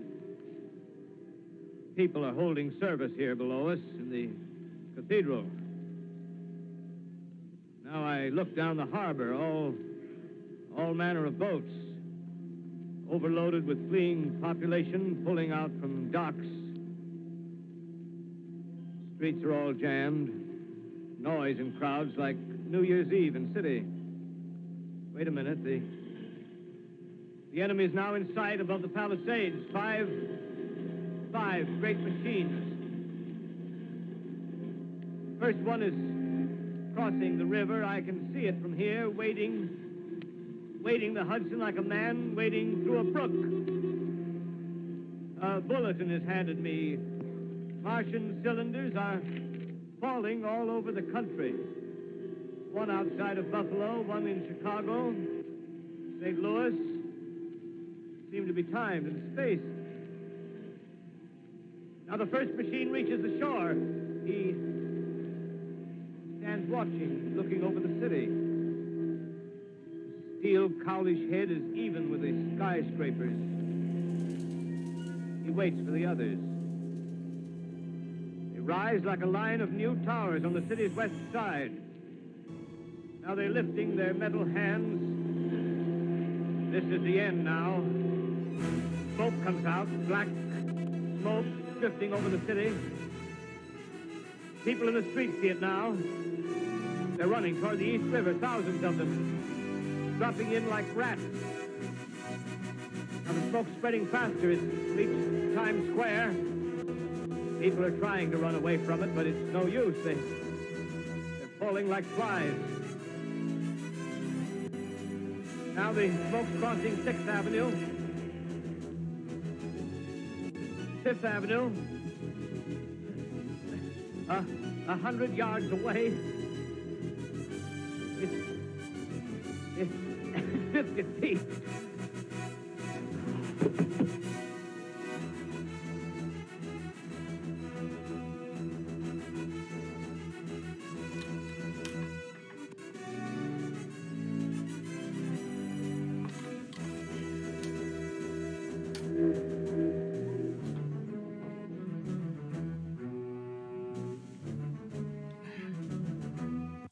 Most people have no clue that in 2023, the best way to make money on Amazon is not with physical products.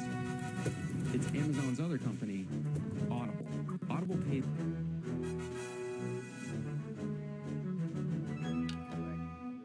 Calling CQ. 2X2L calling CQ. 2X2L calling CQ, New York. Is there anyone on the air? Is there anyone on the air? Isn't there anyone? 2X2L You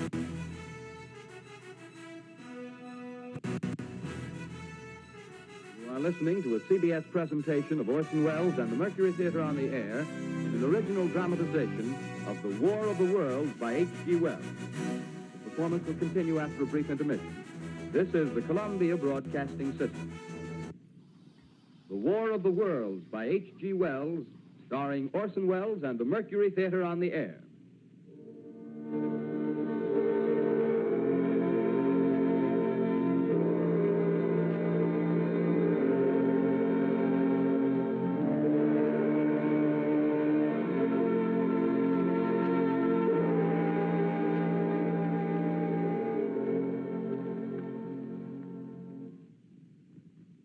As I set down these notes on paper, I'm obsessed by the thought that I may be the last living man on Earth. I've been hiding in this empty house near Grover's Mill, a small island of daylight cut off by the black smoke from the rest of the world. All that happened before the arrival of these monstrous creatures in the world now seems part of another life. A life that has no continuity with the present. Furtive existence of the lonely derelict who pencils these words on the back of some astronomical notes bearing the signature of Richard Pearson. I look down at my blackened hand and I try to connect them with a professor who lives at Princeton and who, on the night of October 20th, glimpsed through his telescope an orange splash of light on a distant planet. My wife, my colleagues, my students, my books, my observatory, my world. Where are they? Did they ever exist? Am I Richard Pearson? What day is it? Do days exist without calendars?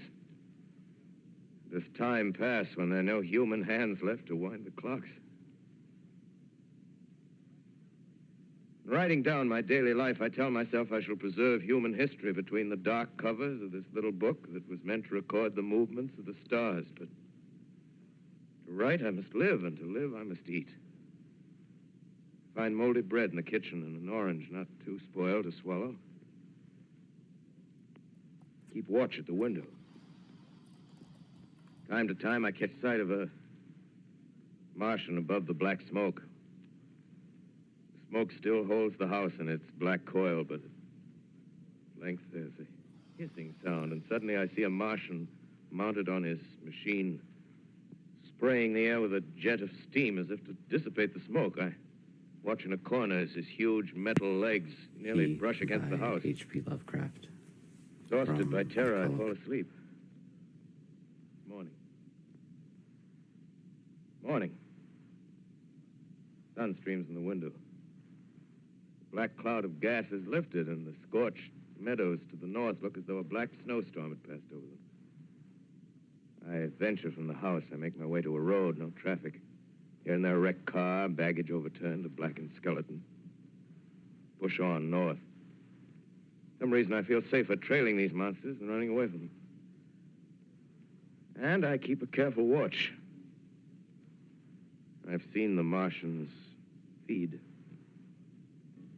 Should one of their machines appear over the top of trees, I'm ready to fling myself flat on the earth. I come to a chestnut tree. October. Chestnuts are ripe. Fill my pockets. Just keep alive. 2 days I wander in a vague northerly direction through a desolate world. Finally, I notice a living creature. A small red squirrel in a beech tree. I stare at him and wonder. He stares back at me. I believe at that moment the animal and I shared the same emotion. The joy of finding another living being. Push on north. I find dead cows in a brackish field, and beyond the charred ruins of a dairy and a silo remain standing guard over the wasteland like a lighthouse, deserted by the sea. Astride the silo perches a weathercock. The arrow points north. North. Next day, I come to a city. City vaguely familiar in its contours, yet its buildings strangely dwarfed and leveled off as if a giant had sliced off its highest towers with a capricious sweep of his hand. Reached the outskirts, I found Newark. Newark, undemolished but humbled by some whim of the advancing Martians. Presently, with an odd feeling of being watched, I caught sight of something crouching in a doorway. I made a step towards it, and it rose up and became a man. A man armed with a large knife. Stop! Where do you come from? I come from many places. A long time ago, from Princeton. Princeton, huh? Near Grover's Mill. Yes. Grover's Mill. There's no food here. This is my country. All this end of town down the river. There's only food for one. Which way are you going? I don't know. I guess I'm looking for people. Hey, what was that? Did you hear something just then? No. Only a bird. A live bird. Yeah. You get to know that birds have shadows these days. Say, we're in the open here. Let's crawl in this doorway here and talk. Have you seen any Martians? No. They're going over to New York. Night, the sky's alive with their lights, just as if people were still living in it. By daylight, you can't see them. 5 days ago, a couple of them carried something big across the flats from the airport. I think they're learning how to fly. Fly? Yeah, fly. When you have these woke revolutions, it requires all of us at some point to say, no, not going to do this. A nation has to have civic education. Then it's all over with humanity. Stranger, there's still you and I. 2 of us left. Yeah. They got themselves in solid. They wrecked the greatest country in the world. Those green stars, they're probably falling somewhere every night. They've only lost one machine. There isn't anything to do. We're done. We're licked. Where were you? You're in a uniform. Yeah, what's left of it. I was in the militia. National Guard. That's good. There wasn't any war. Any more than there's war between men and ants. Yes, but we're eatable ants. I found that out. What'll they do to us? I thought it all out. Right now, we're caught as we're wanted. The Martian only has to go a few miles to get a crowd on the run. But they won't keep on doing that. They'll begin catching us systematic, like keeping the best and storing us in cages and things. They haven't begun on us yet. Not begun? Not begun. All that's happened so far is because we don't have sense enough to keep quiet. Bothering them with guns and such stuff and losing our heads and rushing off in crowds. No, instead of our rushing around blind, we got to fix ourselves up according to the way things are now. Cities, nations, civilization, progress. Yes, but if that's so, what is there to live for? Well, there won't be any more concerts for 1 million years or so, and no nice little dinners at restaurants. If it's amusement you're after, I guess the game's up. What is there left? Life, that's what. I want to live. Yeah, and so do you. We're not going to be exterminated. And I don't mean to be caught either. Tamed and fattened and bred like an ox. What are you going to do? I'm going on. Right under their feet. I got a plan. We men, as men, we're finished. We don't know enough. We got to learn plenty before we got a chance. We've got to live and keep free while we learn, see? I've thought it all out, see? Well, tell me the rest. Well, it isn't all of us that are made for wild beasts. That's what it got to. That's what it got to be. That's why I watched you. Watched you. All those little office workers that used to live in these houses. They be no good. They haven't any stuff in them. They used to run off to work. I've seen hundreds of them running to catch their commuter's train in the morning, afraid they'd get canned if they didn't. Running back at night. This is one of those moments you gotta ask yourself. Lives insured and a little invested in case of accidents. Yeah, and on Sundays, worried about the hereafter. Well, the Martians, they'll be a godsend for those guys.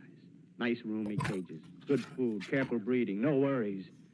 Yeah, after a week or so of chasing around the fields on empty stomachs, they'll come and be glad to be caught. You've thought it all out, haven't you? Sure, you bet I have. That isn't all. These Martians are going to make pets of some of them. Train them to do tricks. Who knows, get sentimental over the pet boy who grew up and had to be killed. Yeah, and some maybe, they'll train to hunt us. Oh, no, it's impossible. Yes, they will. There's men who do it gladly. If one of them ever comes after me, by... In the meantime, you and I and others like us, where are we to live when the Martians own the Earth? I got it all figured out. We'll live underground. I've been thinking about the sewers. Under New York, there are miles and miles of them. The main ones, they're big enough for anybody. Then there's cellars, vaults, underground storerooms, railway tunnels, subways. You begin to see, huh? We'll get a bunch of strong men together. No weaklings. That rubbish, out. As you meant me to go. All right. Give you a chance, didn't I? Won't quarrel about that. Go on. Well, we got to make safe places for us to stay in, see? Get all the books we can. Science books. That's where men like you come in, see? We raid the museums. We'll even spy on the Martians. May not be so much we have to learn before... Listen. Just imagine this. 4 or 5 of their own fighting machines suddenly start off. Heat rays right and left. Not a Martian in them. Not a Martian in them, see? But men. Men who've learned the way how. May even be in our time. Gee. Imagine having one of them lovely things with a heat ray wide and free. We'd turn it on Martians. We'd turn it on men. We'd bring everybody down on their knees. That's your plan. Yeah. You, me, a few more of us. We'd own the world. I see. Hey. Hey, what's the matter? Where are you going? Not to your world. Bye, stranger. Well, after parting with the artilleryman, I came at last to the Holland Tunnel, entered that silent tube. Anxious to know the fate of the great city on the other side of the Hudson. Cautiously, I came out of the tunnel and made my way up Canal Street. Reached 14th Street, and there again were black powder and several bodies and an evil, ominous smell from the gratings of the cellars of some of the houses. I wandered up through the 30s and 40s, stood alone on Times Square. Caught sight of a lean dog running down 7th Avenue with a piece of dark brown meat in his jaws and a pack of starving mongrels at his heels. Made a wide circle around me as though he feared I might prove a fresh competitor. Walked up Broadway in the direction of that. I've always just had this thought that there's got to be a better way to do trash. They can paint the trucks green all they want, but like they're not. That strange powder, past silent shop windows, displaying their mute wares to empty sidewalks. Past the Capitol Theater, silent, dark. Past a shooting gallery where a row of empty guns faced an arrested line of wooden ducks. Near Columbus Circle, I noticed models of 1939 motor cars in the showrooms facing empty streets. Over the top of the General Motors building, I watched a flock of black birds circling in the sky. Hurried on. Suddenly, I caught sight of the hood of a Martian machine, standing somewhere in Central Park, gleaming in the late afternoon sun. An insane idea. I rushed recklessly across Columbus Circle and into the park. I climbed a small hill above the pond at 60th Street, and from there I could see, standing in a silent row along the mall, 19 of those great metal titans, their cowls empty, their steel arms hanging listlessly by their sides. I looked in vain for the monsters that inhabit those machines. Suddenly, my eyes were attracted to the immense flock of black birds that hovered directly below me. They circled to the ground. And there before my eyes, stark and silent, lay the Martians with the hungry birds pecking and tearing brown shreds of flesh from their dead bodies. Later, when their bodies were examined in laboratories, it was found that they were killed by the putrefactive and disease bacteria against which their systems were unprepared. Slain, after all, man's defenses had failed by the humblest thing that God, His wisdom, has put upon this earth. Before the cylinder fell, there was a general persuasion that through all the deep of space, no life existed beyond the petty surface of our minute sphere. Now we see further. Dim and wonderful is the vision I've conjured up in my mind of life spreading slowly from this little seedbed of the solar system throughout the inanimate vastnesses of sidereal space. But it's a remote dream. Maybe that the destruction of the Martians is only a reprieve to them and not to us. Is the future ordained, perhaps? Strange it now seems to sit in my peaceful study at Princeton, writing down this last chapter of the record, begun at a deserted farm in Grover's Mill. Strange to watch children playing in the streets. Strange to see young people strolling on the green where the new spring grass heals the last black scars of a bruised earth. Strange to watch the sightseers enter the museum where the dissembled parts of a Martian machine are kept on public view. Strange when I recall the time when I first saw it. Bright and clean-cut, hard and silent under the dawn of that last great day.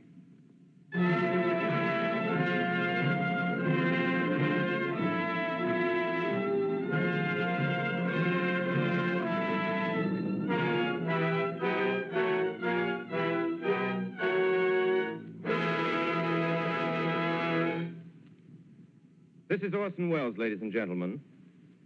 Out of character, to assure you that the War of the Worlds has no further significance than as the holiday offering it was intended to be. The Mercury Theater's own radio version of dressing up in a sheet and jumping out of a bush and saying boo. Starting now, we couldn't soap all your windows and steal all your garden gates. By tomorrow night, so we did the best next thing. We annihilated the world before your very ears and utterly destroyed the CBS. You will be relieved, I hope, to learn that we didn't mean it and that both institutions are still open for business. So goodbye, everybody, and remember, please, for the next day or so, the terrible lesson you learned tonight. That grinning, glowing, globular invader of your living room is an inhabitant of the pumpkin patch, and if your doorbell rings and nobody's there, that was no Martian, it's Halloween.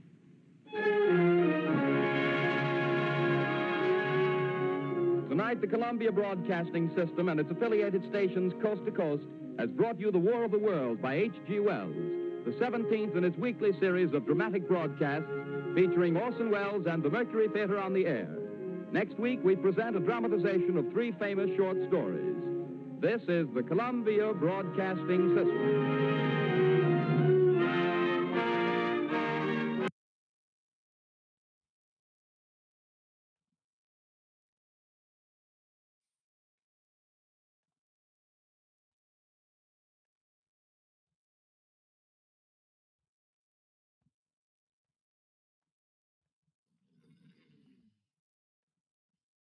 Such a question, simple question out of the Griffin, and then they both sat silent and looked at poor Alice, who felt very...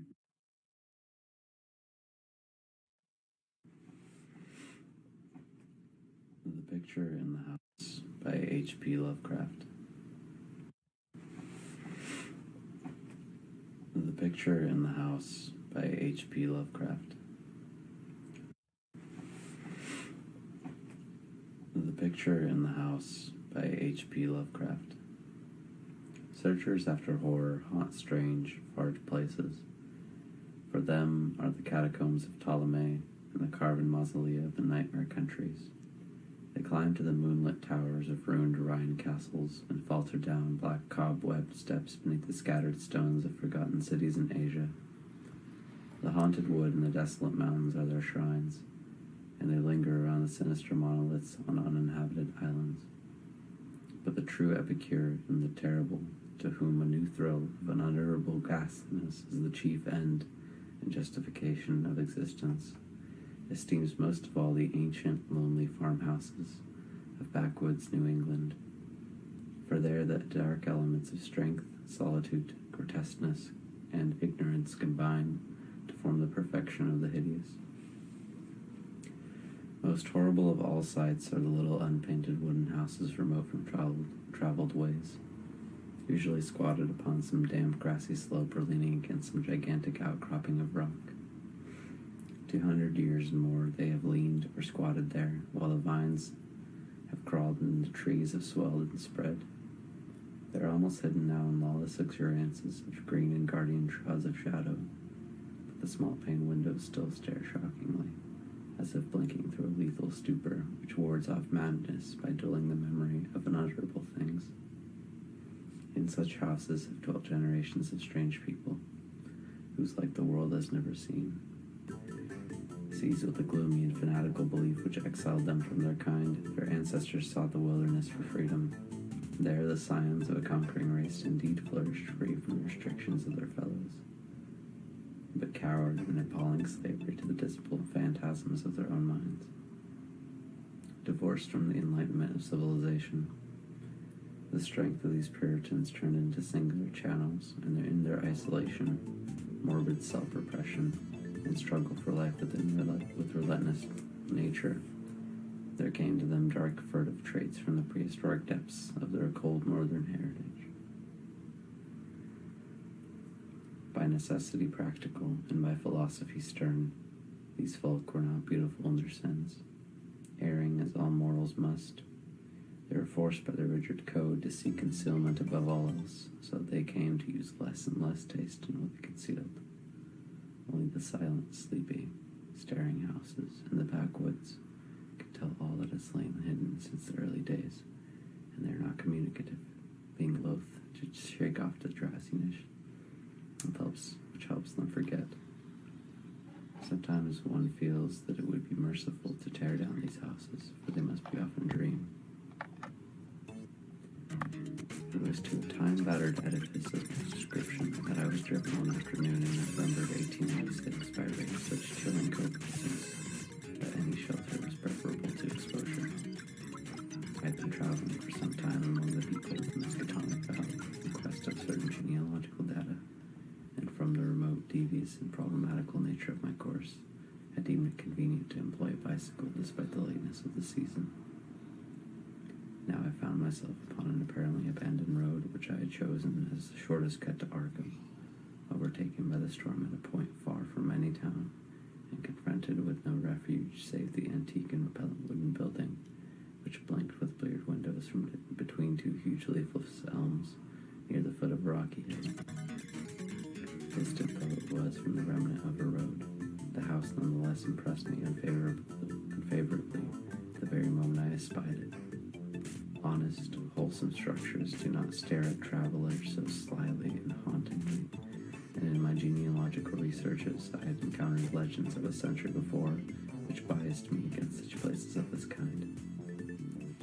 Yet the force of the elements was such as to overcome my scruples, and I did not hesitate to wheel my machine up the weedy rise to the closed door which seemed at once so suggestive and secretive. I had somehow taken it for granted that the house was abandoned, yet as I approached it, I was not so sure, for though the walks were indeed overgrown with weeds, they seemed to retain their nature a little too well to argue complete desertion. Therefore, instead of trying the door, I knocked, feeling as I did so a trepidation I could scarcely explain. As I waited on the rough, mossy rock which served as a doorstep, I glanced at the neighboring windows and the panes of the transom above me, and noticed that the old, rattling, and almost opaque with dirt. They were not broken. The building, then, must still be inhabited, despite its isolation and general neglect. However, my rapping evaded no response, so after repeating the summons, I tried the rusty latch and found the door unfastened. Inside was a little vestibule with walls from which the plaster was falling. And through the doorway came a faint but peculiarly hateful odor. I entered, carrying my bicycle, and closed the door behind me. Ahead rose a narrow staircase, flanked by a small door, probably leading to the cellar, while to the left and right were closed doors, leading to rooms on the ground floor. Leaning my cycle against the wall, I opened the door to the left and crossed into a small, low-ceiled chamber, but dimly lighted by its two dusty windows, and furnished in the barest and most primitive possible way. It appeared to be a kind of sitting room, for it had a table and several chairs, and an immense fireplace above which ticked an antique clock on a mint. Books and papers were very few, and in the prevailing gloom, I could not readily discern the titles. What interested me was the uniform air of archaism as displayed in every visible detail. Most of the houses in this region had found rich in relics of the past, but here the antiquity was curiously complete, for in all the room I could not discover a single article of definitely post-revolutionary date. Had the furnishings been less humble, the place would have been a collector's paradise. As I surveyed this quaint apartment, I felt an increase in that aversion first excited by the bleak interior of the house. Just what it was that I feared or loathed, I could by no means define, but something the whole atmosphere seemed redolent of a hallowed age, of unpleasant crudeness, and of secrets which should be forgotten. I felt disinclined to sit down and wandered about examining the various articles which I had noticed. The first object of my curiosity was a book of medium size, laying upon the table and presenting such an antediluvian aspect that I marveled at it holding it outside a museum or library. It was bound in leather with metal fittings and was in an excellent state of preservation, being altogether an unusual sort of volume to encounter in an abode so low. When I opened it to the title page, my wonder grew even greater, for it proved to be nothing less rare than Picafetta's account of the Congo region, written in Latin from the notes of the sailor Lopez, and printed at Frankfurt in 1598. I had often heard of this work, with its curious illustrations by the brothers de Broye, hence for a moment forgot my uneasiness and my desire to turn the pages before me.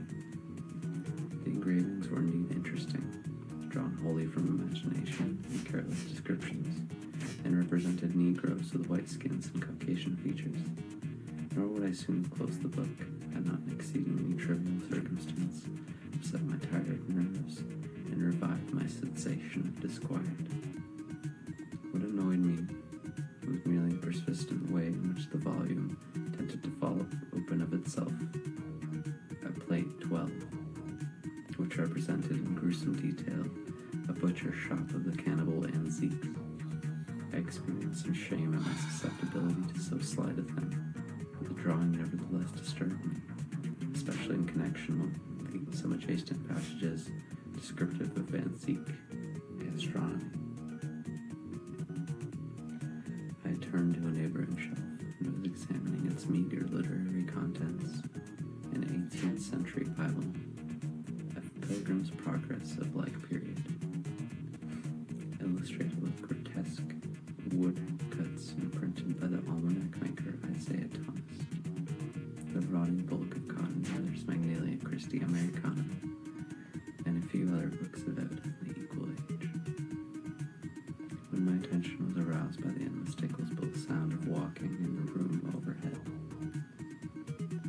at first astonished and startled, considering the lack of response to my recent knocking at the door, I immediately afterward concluded that the walker had just awakened from a sound sleep, and listened with less surprise as the footsteps sounded on the creaking stairs. The tread was heavy, yet seemed to contain a curious quality of cautiousness, a quality which I disliked the more because the tread was heavy. When I entered the room, I had shut the door behind me. Now, after a moment of silence, during which the walker may have been inspecting my bicycle in the hall, I heard a fumbling at the latch and saw the paneled portal swing open again. voice to a person of such singular appearance that I should have exclaimed aloud, but for the restraints of good breeding. Old, white-bearded, and ragged, my host possessed a countenance and physique which inspired equal wonder and respect. His height could not have been less than 6 feet, and despite a general air of age and poverty, he was stout and powerful in his proportion. His face, almost hidden by a long beard which grew high on the cheeks, seemed to have more normally ruddy and less wrinkled than one might expect, while over a high forehead fell a shock of white hair, a little thinned by the years. His blue eyes, through a trifle bloodshot, seemed inexplicably keen and burning, but for his horrific unkemptness, the man would have been as distinguished-looking as he was impressive. This unkemptness, however, made him offensive despite his face and figure. Of what his clothing consisted I could hardly tell, for it seemed to me no more than a mass of tatters surmounting a pair of high, heavy boots, and his lack of cleanliness surpassed description. The appearance of this man, the instinctive fear he inspired, prepared me for something like enmity, so that I almost shuddered through surprise and a sense of uncanny incongruity when he motioned me to a chair and addressed me in a thin, weak voice, full of fawning respect and ingratiating hospitality. His speech was very curious, an extreme form of Yankee dialect I had thought long extinct, and I studied it closely as he sat down opposite me for a conversation. "Catched in the rain, be ye," he greeted. "Glad ye was nigh the house, and had that sense to come right in. I calculate I was asleep, else I'd have heard ye. I ain't as young as I used to be, and I need a powerful sight of naps nowadays. Traveling further? I ain't seen many folks along this road since they took off the Arkham stage." I replied that I was going to Arkham, and apologized for my rude entry into his domicile, whereupon he continued, "Glad to see ye, young sir. New faces is scarce round here, and I ain't got much to cheer me up these days. Guess you hailed from Boston, don't ye? I never been there, but I can tell a town man when I see him. We had one for district schoolmaster in '84, but he quit sudden then, and no one ever heard on him since." Here the old man lapsed into a kind of chuckle and made no explanation when I questioned him. He seemed to be in aboundingly good humor, yet to possess those eccentricities which one might guess from his grooming. For some time, he rambled on with an almost feverish geniality, but it struck me to ask him how he came by so rare a book as Picafetta's Regnum Congo. The effect of this volume had not left me, and I felt a certain hesitancy in speaking of it, but curiosity overmastered all the vague fears which had steadily accumulated since my first glimpse of the house. To my relief, the question did not seem an awkward one, for the old man answered freely and volubly. "Oh, that African book. Captain Ebenezer Holt traded me that in '68. Him as was killed in the war." Something about the name of Ebenezer Holt caused me to look up sharply. I encountered it in my genealogical book, but not in any records of its revolution. I wondered if my host could help me in the task at which I was laboring, and resolved to ask him about it later on. He continued, "Ebenezer was on the Salem merchantman for years, and picked up a sight of queer stuff in the report. He got this in London. I guess he used to like to buy these things at shops. I was up into a house once, on the hill, trading horses, and I see this book. I relished the pictures, so he gave it to me on the spot. 'Tis a queer book, here. Let me get on my spectacles." The old man.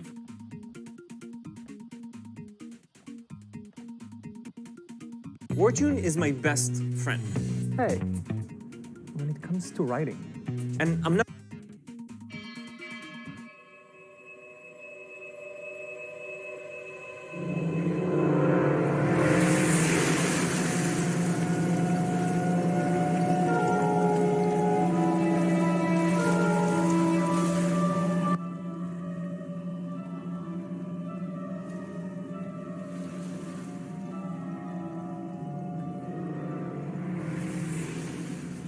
The Shadow over Innsmouth by H.P. Lovecraft. Read by Richard Coyle. Part 1.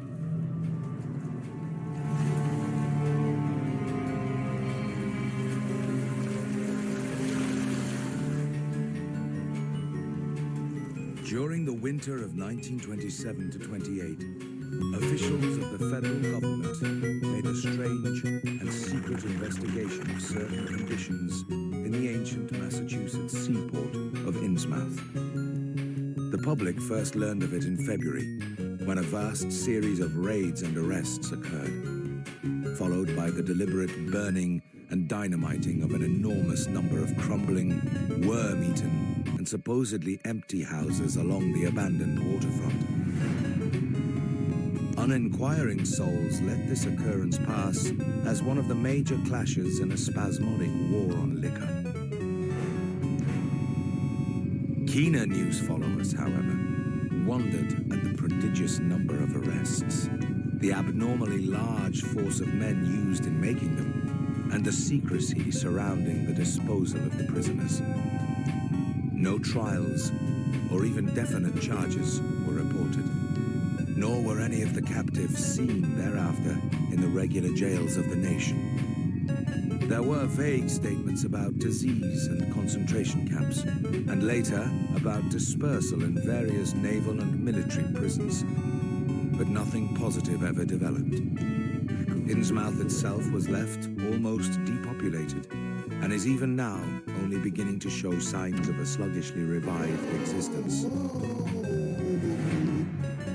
Complaints from many liberal organizations were met with long, confidential discussions, and representatives were taken on trips to certain camps and prisons. As a result, these societies became surprisingly passive and reticent. Newspaper men were harder to manage, but seemed largely to cooperate with the government in the end. Only one paper, a tabloid always discounted because of its wild policy, mentioned the deep-diving submarine that discharged torpedoes downward in the marine abyss just beyond Devil Reef.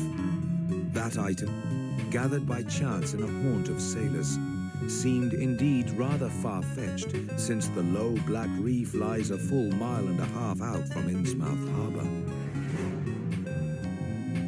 People around the country and in the nearby towns muttered a great deal among themselves, but said very little to the outer world.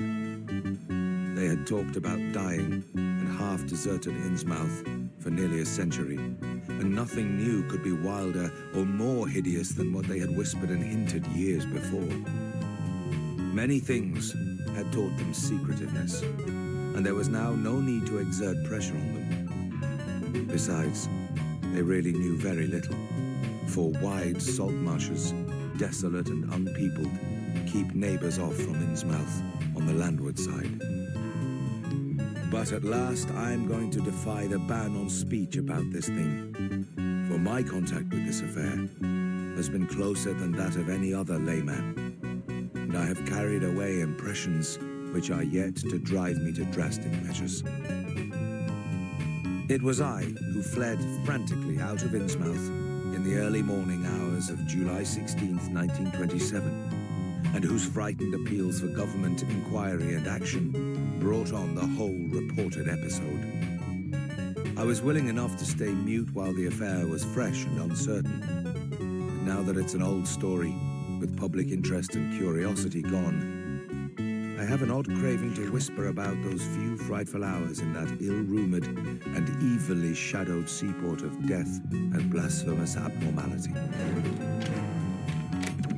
The mere telling helps me to restore confidence in my own faculties, to reassure myself that I was not simply the first to succumb to a contagious nightmare hallucination. It helps me, too, in making up my mind regarding a certain terrible step which lies ahead of me.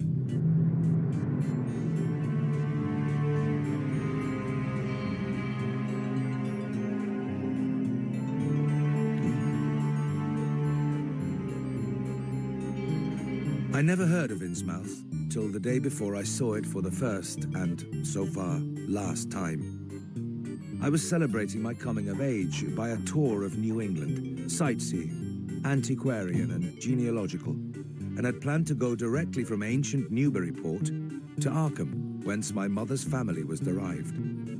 I had no car, but was traveling by train, trolley, and motor coach, always seeking the cheapest possible route.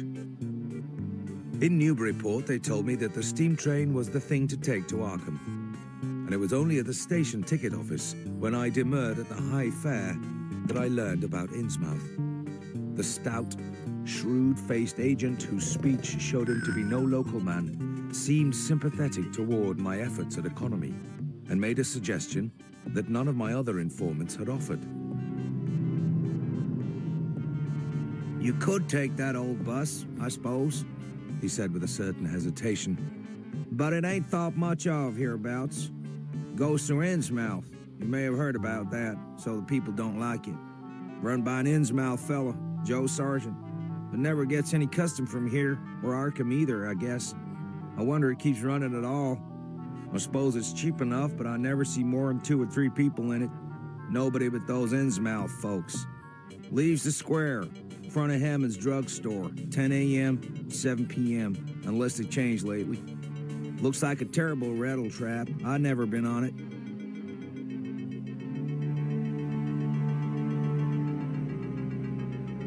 That was the first I ever heard of shadowed Innsmouth. Any reference to a town not shown on common maps or listed in recent guidebooks would have interested me, and the agent's odd manner of allusion roused something like real curiosity. A town able to inspire such dislike in its neighbors, I thought, must be at least rather unusual and worthy of a tourist's attention. If it came before Arkham, I would stop off there. And so I asked the agent to tell me something about it. He was very deliberate and spoke with an air of feeling slightly superior to what he said. Innsmouth? Well, it's a queer kind of a town down at the mouth of the Monuxet. Used to be almost a city. Quite a port before the War of 1812, but all gone to pieces in the last 100 years or so. No railroad now. B&M never went through, and the branch line from Rowley was given up years ago. More empty houses than there are people, I guess. No business to speak of except fishing and lobstering. Everybody trades mostly here in Arkham or Ipswich. Once they had quite a few mills, but nothing's left now except one gold refinery running on the leanest kind of part-time. That refinery, though, used to be a big thing. And old man Marsh, who owns it, must be Richard and Croesus. Queer old duck, though, and sticks mighty close in his home. He's supposed to have developed some skin disease or deformity late in life that makes him keep out of sight. Grandson of Captain Obed Marsh, who founded the business. His mother seems to have been some kind of foreigner. They say a South Sea Islander. So everybody raised Cain when he married an Ipswich girl 50 years ago. And why is everybody so down on Innsmouth? Well, young fella, you mustn't take too much stock in what people around here say. You ought to hear, though, what some of the old-timers tell about the Black Reef off the coast. Devil Reef, they call it. It's well above water a good part of the time, and never much below it, but at that you could hardly call it an island. The story is that there's a whole legion of devils seen sometimes on that reef, sprawled about or darting in and out of some kind of caves near the top. One of the things they had against old Captain Marsh was that he was supposed to land on it sometimes at night when the tide was right. Maybe he did, for I dare say the rock formation was interesting, and it's just barely possible he was looking for pirate loot and maybe finding it. But there was talk of his dealing with demons there. That was before the big epidemic of 1846, when over half the folks in Innsmouth was carried off. They never did quite figure out what the trouble was, but it was probably some foreign kind of disease brought from China or somewhere by the shipping. Surely was bad enough. Explaining complex topics can be challenging. Highlight the text you want to simplify and let Grammarly rewrite it. They can't be more than 300 or 400 people living there now.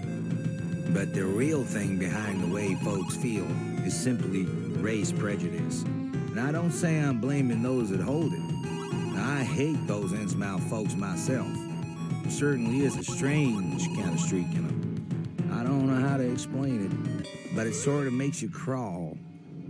You notice a little. I don't know whether the man is still down there, but I kid you not, about 5:30 this afternoon as I was coming in from 30 Rockefeller Plaza, there was a man down there. I felt sorry for him. He was wearing a white sheet and sandals. Now, I'm not making fun of him. He had a sign, and it says, "The end of the world is near." Now, I mean, he was sincere in his belief, and I'm always a little touched by that and moved. And I don't want to be immodest, but I don't feel it's true. I feel I'd be one of the first to know, and I tell you, you know. So as I went by him, he said to me, "Where will you spend eternity?" And he gave me a leaflet. And I didn't know what to say. Where will I'm not ready for living on the street with people in sheets, you know. And I just said thank you. And now I have the answer. If he's down there when I go home and he asks me where I'm going to spend eternity, I'm going to spend it with most of you on the Long Island Expressway.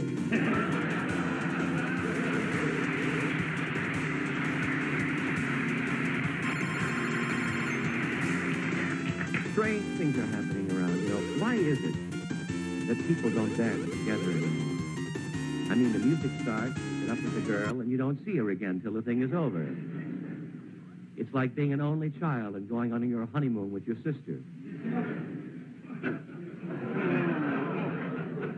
Why is it that children's shoes are so expensive? Could it be that it's not the shoes, it's the balloons they give with the shoes? Could that be it? And if there is an unemployment problem in this country, why is it that you can't hire a housekeeper anymore for $65 a week, plus room and board? Why? Maybe it's understandable. There's such a demand for movie starlets. That perhaps is one of the reasons. Why does everybody else want a taxi cab at the very same moment that I do? I mean, a little rain never hurt anybody. Why is it that the taxi meter jumps on that last stop after you have the change already? Another dime. It isn't the money, but you have to get more change. That means, and if you're wearing a tight Brooks Brothers suit, you have to lie down on the floor again. Hands in your pockets. Why is it when you want to go down, the elevator, press the button, and it's always going up? Why is that? And when you do get in, it's very crowded, and the operator says, everybody step to the back and face the front. Well, I want to face the front, but I can't because the woman facing me, somehow her umbrella got between my legs and opened.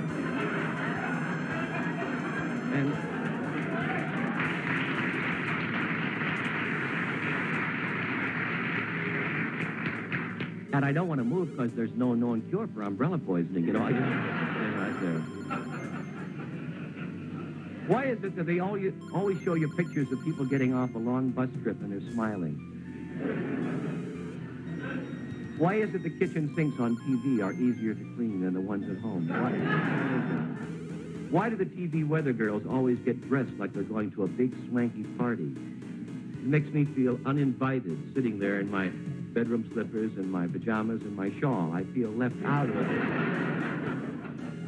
Why do weather girls always say the barometer is falling, the barometer is rising? I have had a barometer, it hasn't moved in 17 years. Well, it did once. There was a hurricane, and it jumped off the wall and hit under the bed, but it didn't move. Why do wives always throw their arms around you and ask the same question, do you love me? At 6 o'clock in the morning. It's very embarrassing to answer. And if you say no, it starts the whole day off on the wrong foot. Why is everything labeled non-habit forming? There's nothing that isn't habit forming. This includes everything from aspirin to women.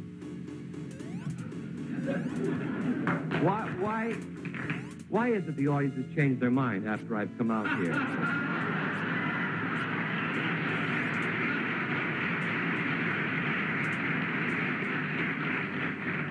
Why is it when somebody dials a wrong telephone number and gets me, they act like it's my fault? You'd be surprised the people who just won't believe that we're not the Sears and Roebuck garden tool department, you know. I say, I'm sorry, you have the wrong number. They say, what? They say, are you sure? And I say, well, have I ever lied to you before? You know? They cannot believe that they have dialed the wrong number. They feel that I have answered incorrectly. That's the thing. Or sometimes they'll say, is Mildred there? And I'll say, I think you have the wrong number. What number is this? What number are you calling? So now the answer, you say, Mildred's here, but she's too drunk to come to the phone. Why are stockbrokers so anxious to give you advice? Why don't they take their own advice and get rich? Why do they need a middleman like you? Why do they have station wagons with 300 horsepower and advertise them as just the thing to take the family to the picnic? Why do they advertise that it has disc brakes, four-wheel disc brakes? Because that's very dangerous. You're going 100 miles an hour on the New Jersey Turnpike, and you apply the brakes, the car stops like that. But you and your family continue on to Norfolk, Virginia, you know. But you'll be in time for a good table, so I guess it's all right. Why is it when you're sitting in a restaurant with your wife, she always discovers a draft? Are there drafts we haven't? Are there female drafts just for women? I think it is. Why is it when you meet someone on the street? Well, I have a very good memory, people tell me. And I meet a friend that I've known for some time, and they walk up, and I cannot think of their name. And so you do some fancy footwork, you say pal or old friend, and that's all right. And then you break into a cold sweat because coming down the street is another old friend whose name you cannot remember. Well, this calls for some fast thinking. You say, do you two know each other? And you pray a little. And if they say no, then you're desperate. You say, well, you should. Then you say, you won't believe this, but you tell him your name. And he says, puzzled, Joe Smith. And you say, isn't that the most usual name you've ever heard of? You know, I wish I had an ending for this bit. You know, I was thinking tonight on the old show, at this very spot, I walked out. Now, I don't use a script. And what I do is the last hour before I come out, every night in those days, I'll sit down, and I have very good writers, of course, and they supply material, and I have my own reaction, my own opinions of what's going on in the world. And so I write out in longhand. Now, if I am not disturbed, I mean, if no one will talk to me, I can memorize 8, 10, 12 minutes every night, unless I'm distracted.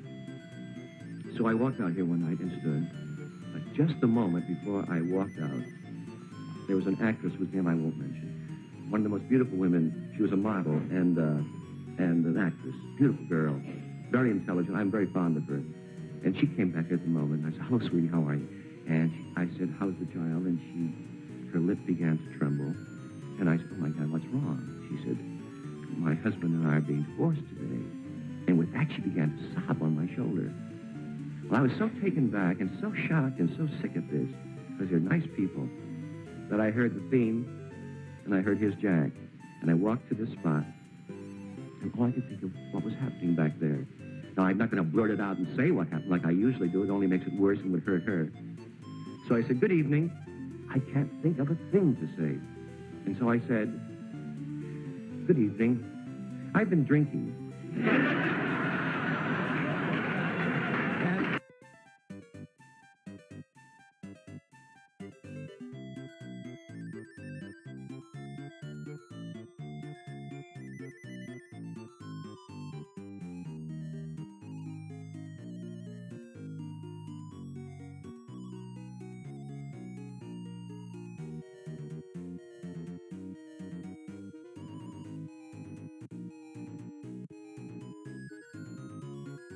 The Ferrero Rocher chocolate bar. Crunchy hazelnuts, smooth chocolate. Ferrero Rocher.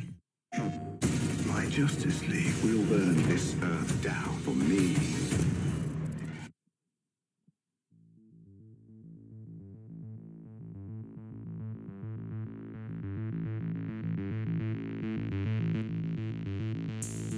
Simply listening, slow down, see just how peaceful they can be. That was an interesting episode. Thanks for swinging by. I have been your host, your obedient servant, Sebastian St. Small, Mr. Killing Me Smalls, Vincent Weiss, you can always call me Bennett. This, as you can see, is the Psychic Seance Lounge. Come back often if you want. Well, in this case, gaming and stories of random stories. Thanks for swinging by. That was an interesting one. Catch you guys